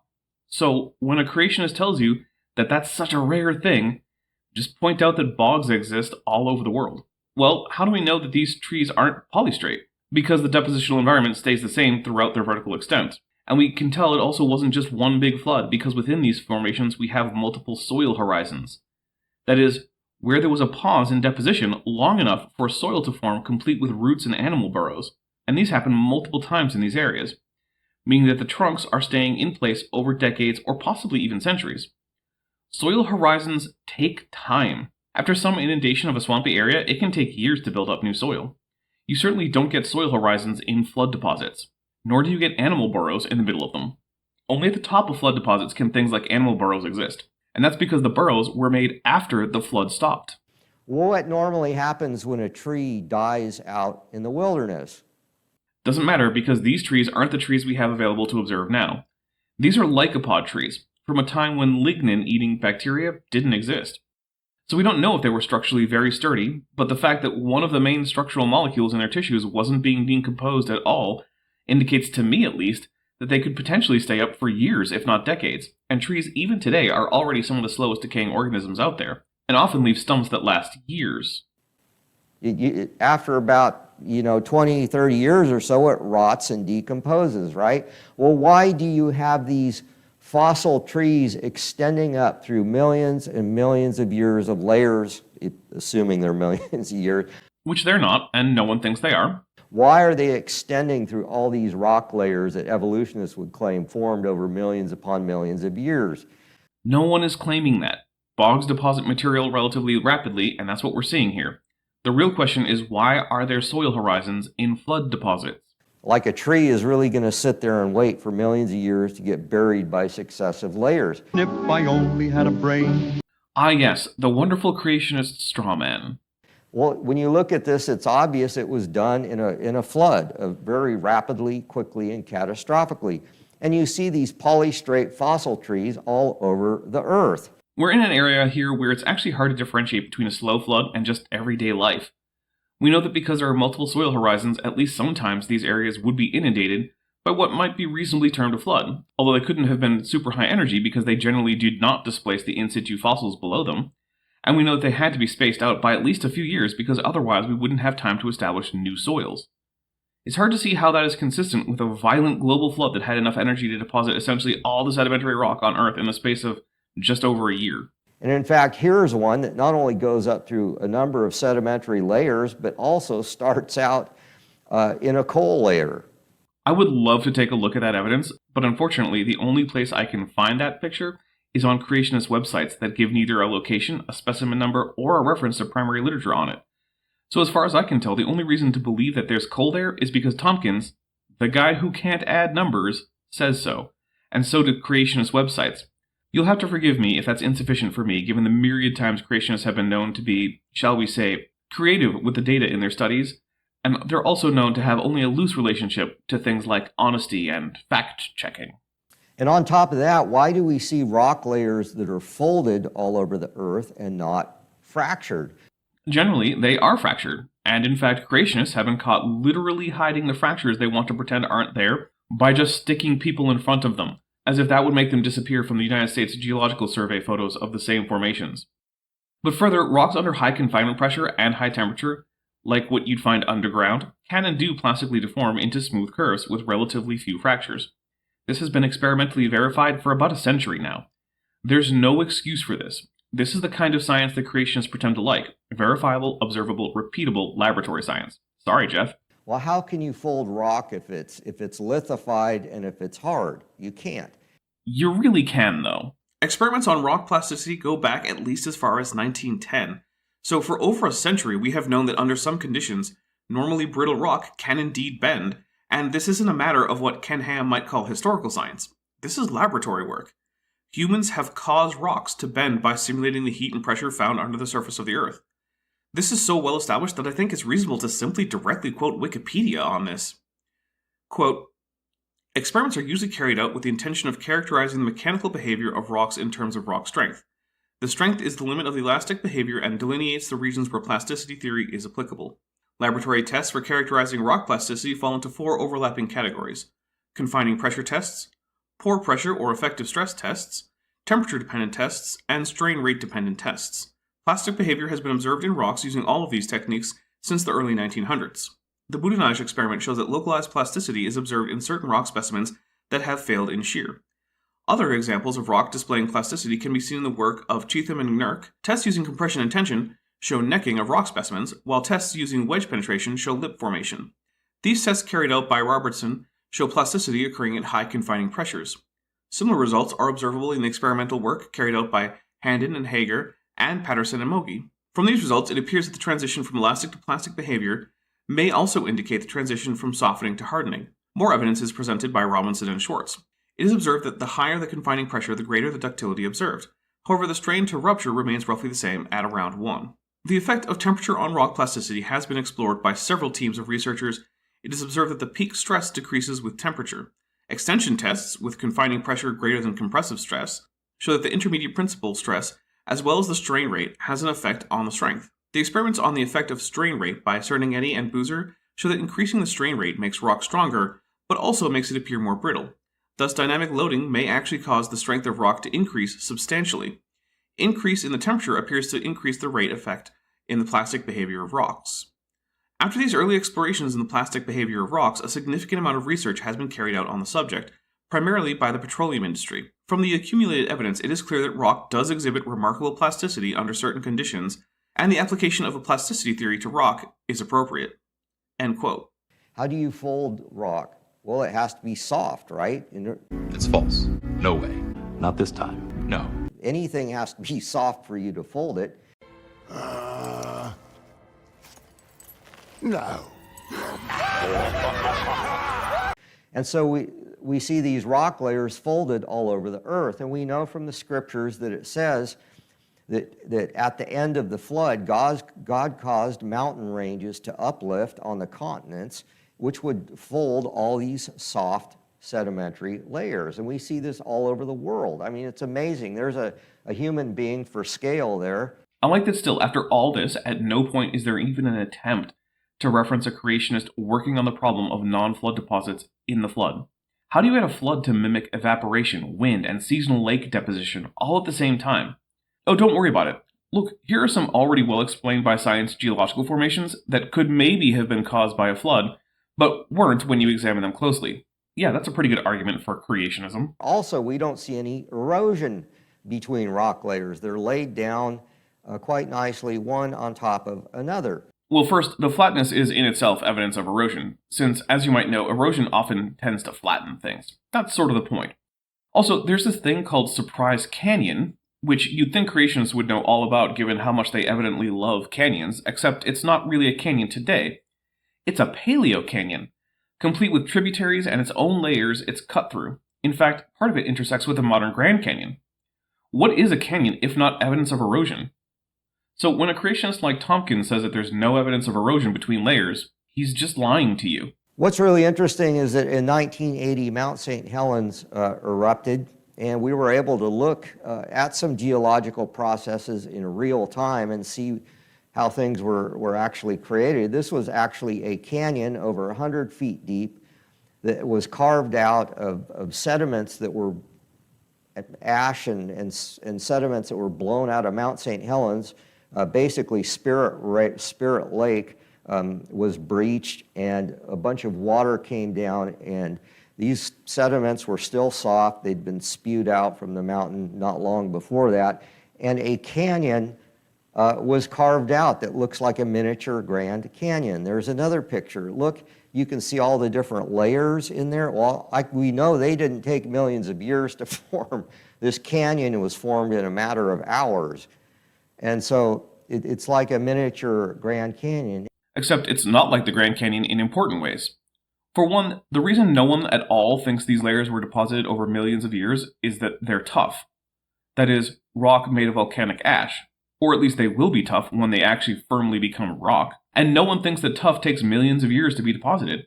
Because everyone knows what volcanoes are, or at least all the geologists do. Is the rock of, say, the Grand Canyon, to which this canyon is being compared, tough? Nope, it's not. It's mostly sandstone, shale, and limestone. You know, things that take longer to deposit. Further, this canyon has smooth bends and no barbed tributaries or switchbacks. Unlike the Grand Canyon, which is consistent with rapid erosion, again, unlike the Grand Canyon. But also remember Surprise Canyon? We're here getting acknowledgement that canyons are formed by erosion. So what was eroding the still submerged flood sediments that Surprise Canyon carved through? And how did it lithify to the point that future flood deposition didn't just erase the canyon features? There will be no attempt to explain this. Creation geologists were able to look at this and have excellent proof for how modern geological features like the Grand Canyon were actually formed. Oh wow, I'm really looking forward to when the young earthers publish their findings that in fact the Redwall limestone is really tough, despite the fact that, it's limestone. This is like Roger trying to tell me that photons are actually electrons stuck together and that electrons are both gluons and also muons plus an electron. Oh, and I'm also looking forward to the hydrological analysis of how a horseshoe bend can form from raging floodwaters. Well, let's talk about human evolution just a little bit, and I actually have a couple of entire talks I give on human evolution, so I'm just going to kind of give you the highlights, but we know that there is nothing in the Bible talking about humans being evolved from apes. In the Bible it says... Let's stop it right there. Once again, the Bible is the one making the claim, and we've already heard that the claim is that humans didn't evolve from other apes. Let's just skip to the actual part where Tomkins LARPs as a science communicator. And in fact, when we look at the fossil record for humans and apes, that's really is all we see, is apes and humans. Well, humans being apes, it's not clear what else you could see. But are humans really apes? Well, let's take a look. I think just about everyone, including creationists, can agree that humans are mammals. Humans produce milk, they have hair, they have glandular skin, they have a distinct division of their dorsal vertebrae into thoracic and lumbar vertebrae, they have a dentary squamosal jaw joint, heterodont and diphodont teeth, and they're reasonably good at maintaining a constant core body temperature. Well, if we can tell that humans belong to the classification of mammals, by noting that they have the characteristics of mammals, then it sets up a precedent that you could at least in principle check with other smaller taxa to see if humans fit into them. For example, humans lack the defining traits of carnivorans, that is, carnassial teeth. So we can safely exclude them there. Humans don't walk on hooves that extend from the tips of their toes, so we can exclude them from Artiodactyla and Perissodactyla fairly easily. But what about primates? Well, humans have enlarged brains, forward-facing eyes that are in fully enclosed orbits. They have dexterous grasping hands, nails rather than claws, and a wide range of motion of their upper limbs. That's what defines primates. Well, they also have dry noses, which is what separates out the monkeys from the other primates, so humans seem to be monkeys. Well, humans also have a tail that does not extend beyond the body wall and ends in a coccyx. They have a ball and socket shoulder joint, and importantly, Y5 molars, all of which are the defining characteristics of apes, or hominids. So humans, by the same virtue that they are mammals, are in fact apes. So let's be clear, regardless of the evolutionary history of humans or lack thereof, the fossil record of them and other apes will be a fossil history with apes and humans, because that's the same thing as saying the fossil record of deer is a record of deer and artiodactyls. Which it is, deer being a group of artiodactyls. Everything in between there is an artist's imagination that they put in the picture to try and get you to believe that humans evolved from apes. Well, let's take a look at this. It's the original March of Progress from Rudolf Zallinger's book Early Man, published 1965. You know, only about 50 years ago. First, I don't like this drawing because it makes human evolution seem orthogenic, like it was always leading to modern humans as some kind of goal. That's not actually what happened, as that's not how evolution works. And also, we've cut off a fair bit of this because there are in fact many more organisms in the full-scale drawing. But let's see if this is just imagination, or if there are actual animals underlying the various transitional forms listed. First up is Pliopithecus, one of the earliest known apes in the loose sense. It may have been a stem ape, or a stem hylobatid, that is, a stem gibbon. While it's almost certainly not directly ancestral to humans, it still shows the morphology of the earliest hominoids. Next up is Proconsul. Proconsul is a much better known animal than Pliopithecus, and it is so perfectly intermediate between hylobatids and hominids that it's not clear if it's in either group or perhaps basal to both. It's basically the perfect transitional species. Dryopithecus is next. Its remains are fairly fragmentary, but what is known puts it towards the base of Hominidae, the family of great apes, humans included. Up next is Oreopithecus, and it's again both fairly well known and so perfectly transitional that it's not clear if it's a hominin, basal to chimps and humans, in its own subfamily, or what. This is what we should expect in transitional forms, difficulty in placing them into what are today reasonably distinct taxa. Next, we have what's listed as Ramapithecus, but is now called Cevapithecus. It is transitional, but not between basal apes and humans, but rather between basal apes and orangutans. It shouldn't really be in this list, but in 1965, no one really knew that. After this is Australopithecus africanus, which is both well-known and supremely transitional. Then comes something labeled Australopithecus robustus, but which is now known as Paranthropus robustus, and is part of a sister lineage to genus Homo, both of which emerged from Australopithecus by most estimations.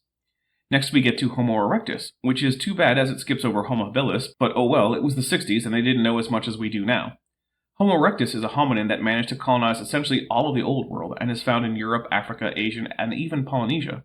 The rest are just Homo sapiens, and I don't know why they're broken into so many entries, but once again, maybe it's a thing about being nearly 5 decades old. So none of these are imaginary creatures. Some of them, like Pliopithecus and Dryopithecus, are indeed known from only fragmentary remains, and so the reconstruction is fairly speculative, although I would love to know what Tomkins would think would be more plausible. As for the animals like Homo erectus or Australopithecus africanus, they are a very well-known species with hundreds of individuals known for each. Very little speculation is needed in reconstructing these species. And in fact, when we look at the fossil record and we look at humans, human tools, artifacts, and footprints, we actually have the presence of humans on the Earth, if you want to accept these evolutionary dates and timelines.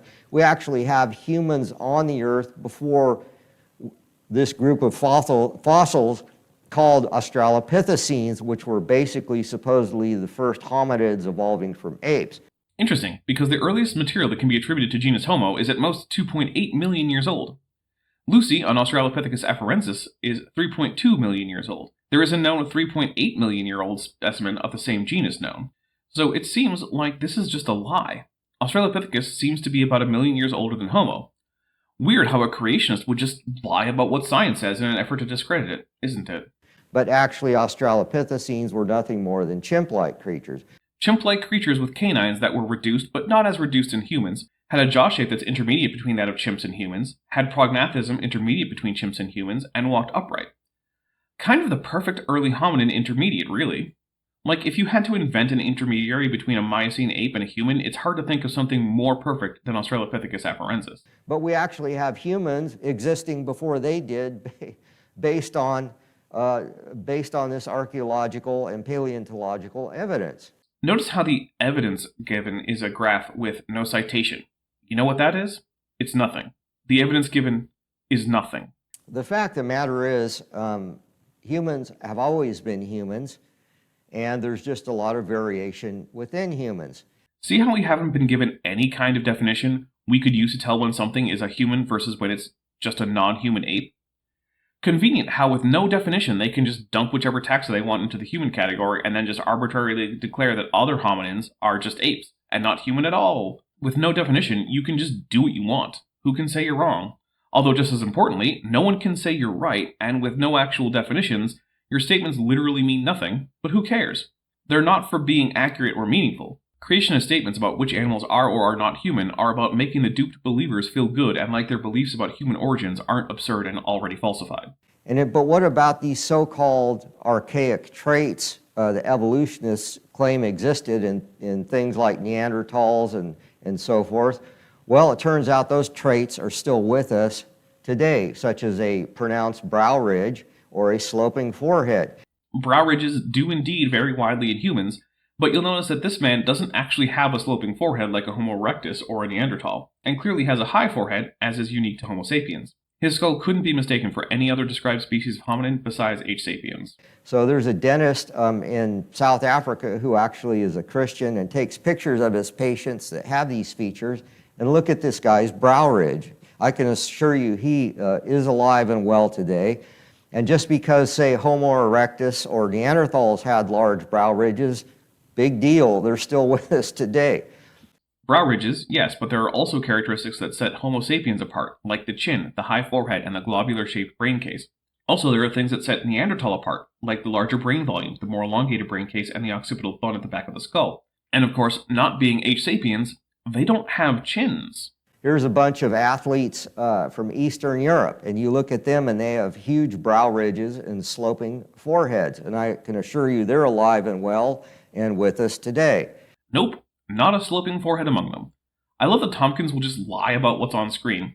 What a low opinion he must have of his audience to think that it's appropriate to just lie to their faces with the evidence that he's lying right on screen in front of them. It's interesting that these characters are actually from the same region of the world where we find a lot of Neanderthal skeletons. What about this guy? Well, his forehead certainly does slope more than most Homo sapiens foreheads, but not nearly as much as a Neanderthal. He also lacks the occipital bone of a Neanderthal, and his chin is quite prominent. Again, this man is solidly in the H. sapiens category and would not be mistaken for a member of any other hominin species. Nikolai Valuev, look at his sloping forehead and his brow ridge, and I can assure you he's alive and well. He was a championship boxer, only lost one match, and now he's a member of the Russian parliament. Good for him, I guess, except I'm not sure what good the Russian legislature is. And what about this thing called a sagittal crest? Or you might see some people where they have kind of a crest running down the middle of their head, and there's a kung fu guy with a very pronounced one. The guy up on the left there is a famous neurosurgeon, and I can assure you he's not an archaic primitive guy. And then of course the guy up there on the right, I mean, he captains a star cruiser across the galaxy, so he must be pretty smart. That's not a sagittal crest. That's a sagittal keel. A sagittal keel is a thickening of the midline of the frontal or parietal bone around the midline of the skull. It's not a sagittal crest in not being an actual crest and not anchoring jaw muscles like a sagittal crest does. In fact, that's the point of a sagittal crest, to anchor jaw muscles. But anyways, these traits are still found among modern humans, but there's just a lot of variation among humans. Which trait exactly? The only trait that's even remotely archaic he's been able to show in modern humans was large brow ridges, which is one of the most variable parts of the human skull.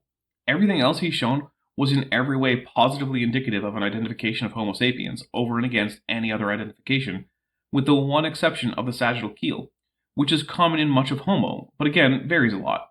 I have no idea how this is supposed to argue against human evolution.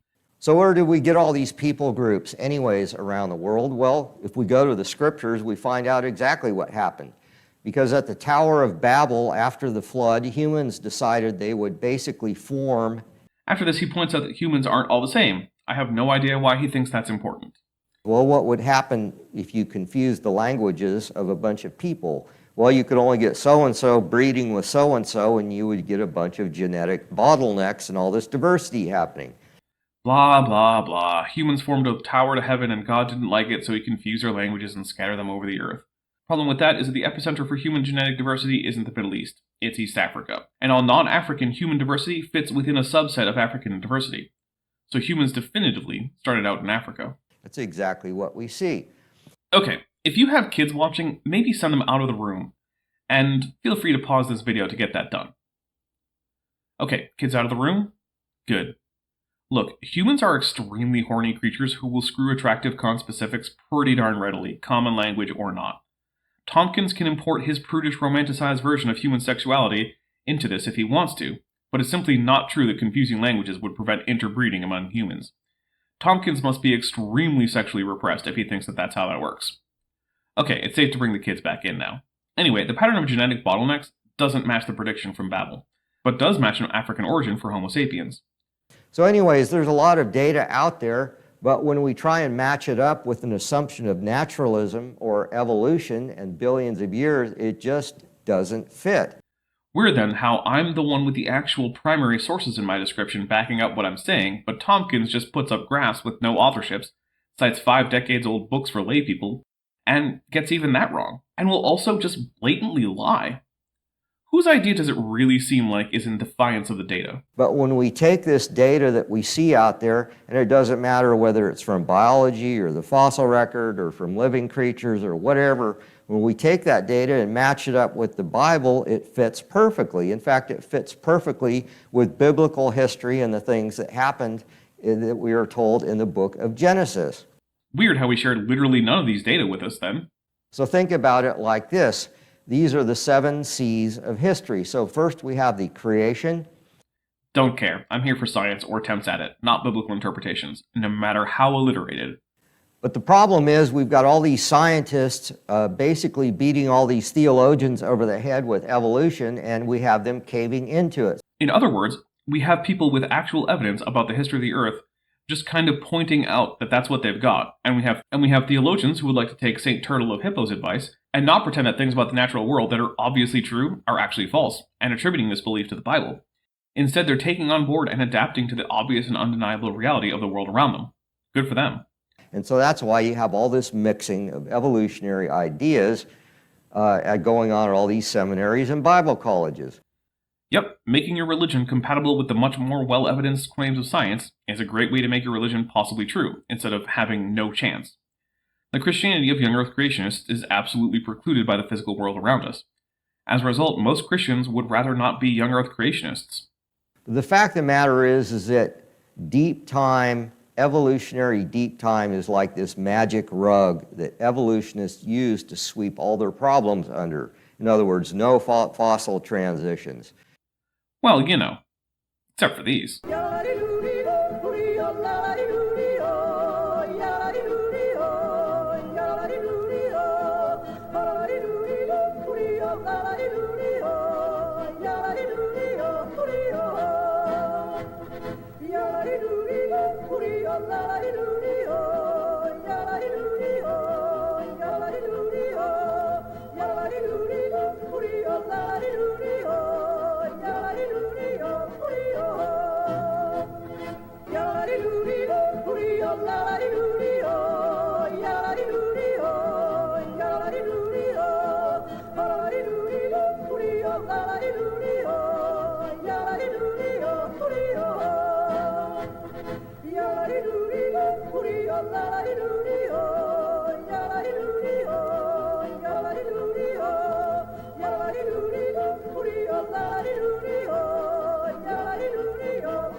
The design of living things, order of the universe, all these obvious things that point to Creator, they just sweep it under this rug of billions of years, and it all seems magical.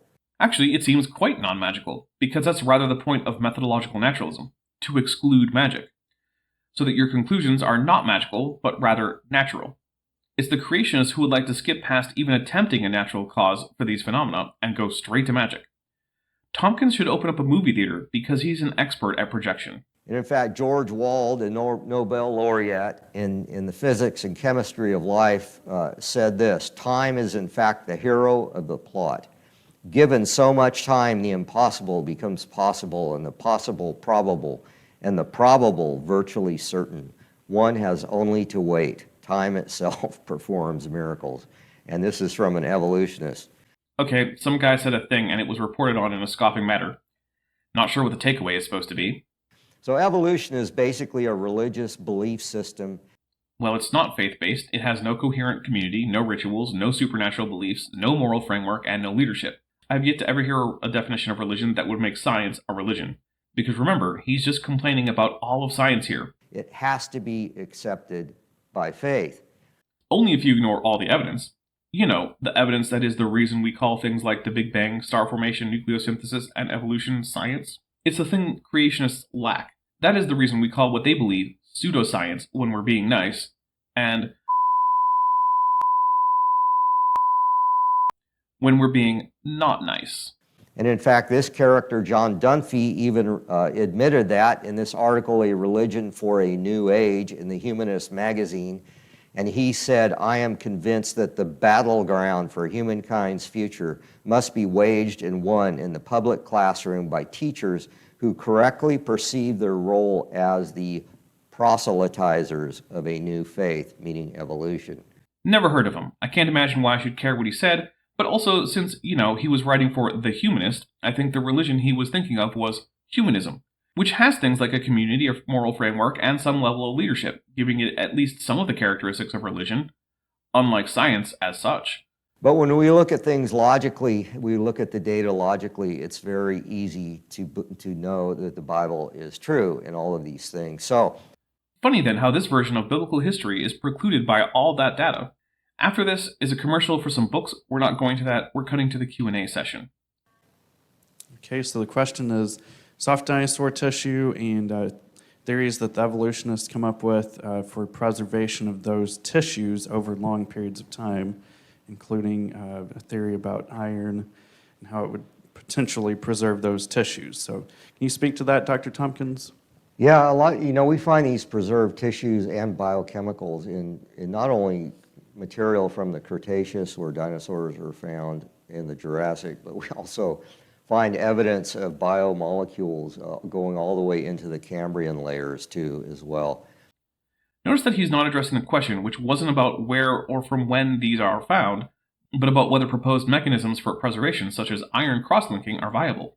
Oh, far deeper than that. Biochemicals indicated the first animals are probably about 800 million years old, long older than the Cambrian. So, and many of these layers do not have iron present. The iron isn't proposed as a mechanism for all biomolecule preservation. Like, for example, the steroids indicating sponges 800 million years ago simply aren't molecules that can't last for a long time if they're simply underground. The iron linkage is about collagen fibers, but he probably doesn't know that, and so can't even make the connection that that's what he should talk about. And of course, that iron theory has been totally debunked. Has it? Because that's the first I'm hearing of it, so that's going to be a big old citation needed, amigo. Anyways, we find evidence of these soft tissues and biochemical compounds throughout the entire rock record, not just a few dinosaur bones. So this is a common occurrence. Way to not answer the question. Okay, we've got a question here from our YouTube viewers. This question is for Dr. Tomkins. Can you please explain the human chromosome 2 fusion argument and why this does not prove human evolution? No, he can't, but let's see him try. All right, well, I actually have an entire talk on the human chromosome fusion 2, and I could probably talk about that for an hour. I would recommend going to our website. I have a fairly recent article that I published on that has all the updated information in it. I recommend checking out Gutsick Gibbon, who talks about this subject and also does this thing called Getting the Math Right and citing actual peer-reviewed primary literature. Weird, isn't it? But anyways, the so-called signature site of the fusion is very corrupt. Well, yeah, a telomere-to-telomere fusion site would essentially be unconstrained, since one of the two centromeres will have taken over, and the two telomeres that are actually functional won't be the fused ones. Once a bit of chromosome is under essentially no selection pressure, it is bound to become degenerate, in that it'll fall into some high degree of randomness and also reduction in size. it doesn't really represent a fusion of two intact telomeres, and on top of that, it's in the middle of an active RNA helicase gene. Actually, the helicase gene is not in the middle of the fusion, it's distinctly on one side. It's also only weakly functional, and it's not clear that it's actually being used to produce any significant amount of helicase. But further, this helicase gene is in fact a telomere-specific gene. It's always found near the telomeres in all circumstances in humans and other animals, except in this case. So far from being a problem for chromosome 2 fusion, this is further evidence of it. So how do you get two chromosomes slamming into each other and forming an important gene? Well, it doesn't happen. Correct, it doesn't, and it didn't, and that's not what's going on here. And so I've actually got lots of evidence on the fusion site is actually a promoter inside this gene in the first intron of the gene. So the fusion site is actually not some accident of any kind of fusion whatsoever. It's a functional controlling region where transcription factors, including RNA polymerase II, bind and create RNA transcripts. Basically, that was just big words for sometimes this area is active in the nucleus and even gets transcribed. But the problem is that it's actually not very active, it's one of the least active parts of the chromosome, and spurious transcription is a thing that happens. And it does not indicate functionality, and further, spurious transcription is usually the only transcription in those relatively inactive parts of the chromosomes. Everything about this site screams chromosome fusion. I wonder what Tomkins would expect to see if the chromosomes were the result of fusion. And so that's complete nonsense. And then the so-called cryptic centromere also is inside the middle of a gene, and it's also a very poor signature of what supposedly was supposed to be a centromere. It really, when you look at the DNA sequence, it doesn't even represent that at all. Funny how literally everyone who looks at it without a prior conclusion that one specific and somewhat brain-dead interpretation of Genesis must be true comes to that conclusion. It's almost like the only reason to believe it is a bad reason. But it's also in the middle of a gene, which is a huge protein-coding gene and is a transmembrane spanning protein. Yeah, just like telomeres. Centromeres also have associated genes. Weird. And so both the so-called signatures of fusion are inside active functional genes. Except, that's a lie, and he knows it, being himself a geneticist. And that's just the beginning of it. I actually have published out of 5 or 6 articles on the fusion that you can pull up that address numerous issues as to why it's not valid. So, it doesn't count when you publish them in a fake journal with no peer review beyond, this doesn't make us look too dumb and it agrees with our required conclusions, right? Carbon dating testing. What fallacies might be involved in that method? Well, you're asking the wrong guy. Well, sorry. Fair enough. I appreciate that he won't simply pretend that he doesn't have knowledge about this subject. But he also evidently didn't have any knowledge about the physics, astronomy, or geology he was talking about. So I wonder why he bothered to talk about that. But that's it. He just says after that he has other guys to ask and gives his understanding, but since he doesn't even trust that understanding, there's no reason to nitpick it. Well, I see we've had another opportunity for some amazing evidence of creation and a young Earth that was squandered by instead just lying a bunch. It's odd how that keeps happening over and over again. Oh well, I hope you enjoyed this video, and if you did, hit the like button. If you didn't, tell me what you didn't like in the comments and hit the dislike button. Either way, I hope you hit the subscribe button and use the bell icon to turn on all notifications, so you're always alerted when I have new content. I'm the Dapper Dinosaur. Thanks for watching, but before you go, I just want to say a special thank you to my channel members and my patrons, especially those pledging $20 or above. Bob Knob, Work in Progress, Bent Hovend, Tapioca Weasel, Danny5252, Ian Chen, Landon Knoll, Mabbity Babbity, San, Sphincter of Doom, The Venerable Bede, Elran Teller, Dr. Tapioca Weasel, and Pat L. Dennis. As you probably know, YouTube is a very volatile platform, and from month to month my income on the channel can swing wildly. But the people you see on screen are directly supporting so that I don't have to worry too much about that, and the channel can keep going as it is, and perhaps even improving. If you'd like to join this team, there are links below to join the channel or in the description to join the Patreon. The Patreon starts as low as $1 a month, and the channel memberships start as low as $1.99 a month. On Patreon, you can even get a discount for pledging annually. If you do decide to pledge, you'll get access to an exclusive Discord server just for channel supporters, as well as early access to all of my pre-recorded videos, often up to 2 months in advance. Higher tiers will unlock even better perks. Now, if the annual or monthly pledge isn't right for you, but you still want to support the channel, there is a merch store down in the description, as well as an Amazon wishlist, just for me.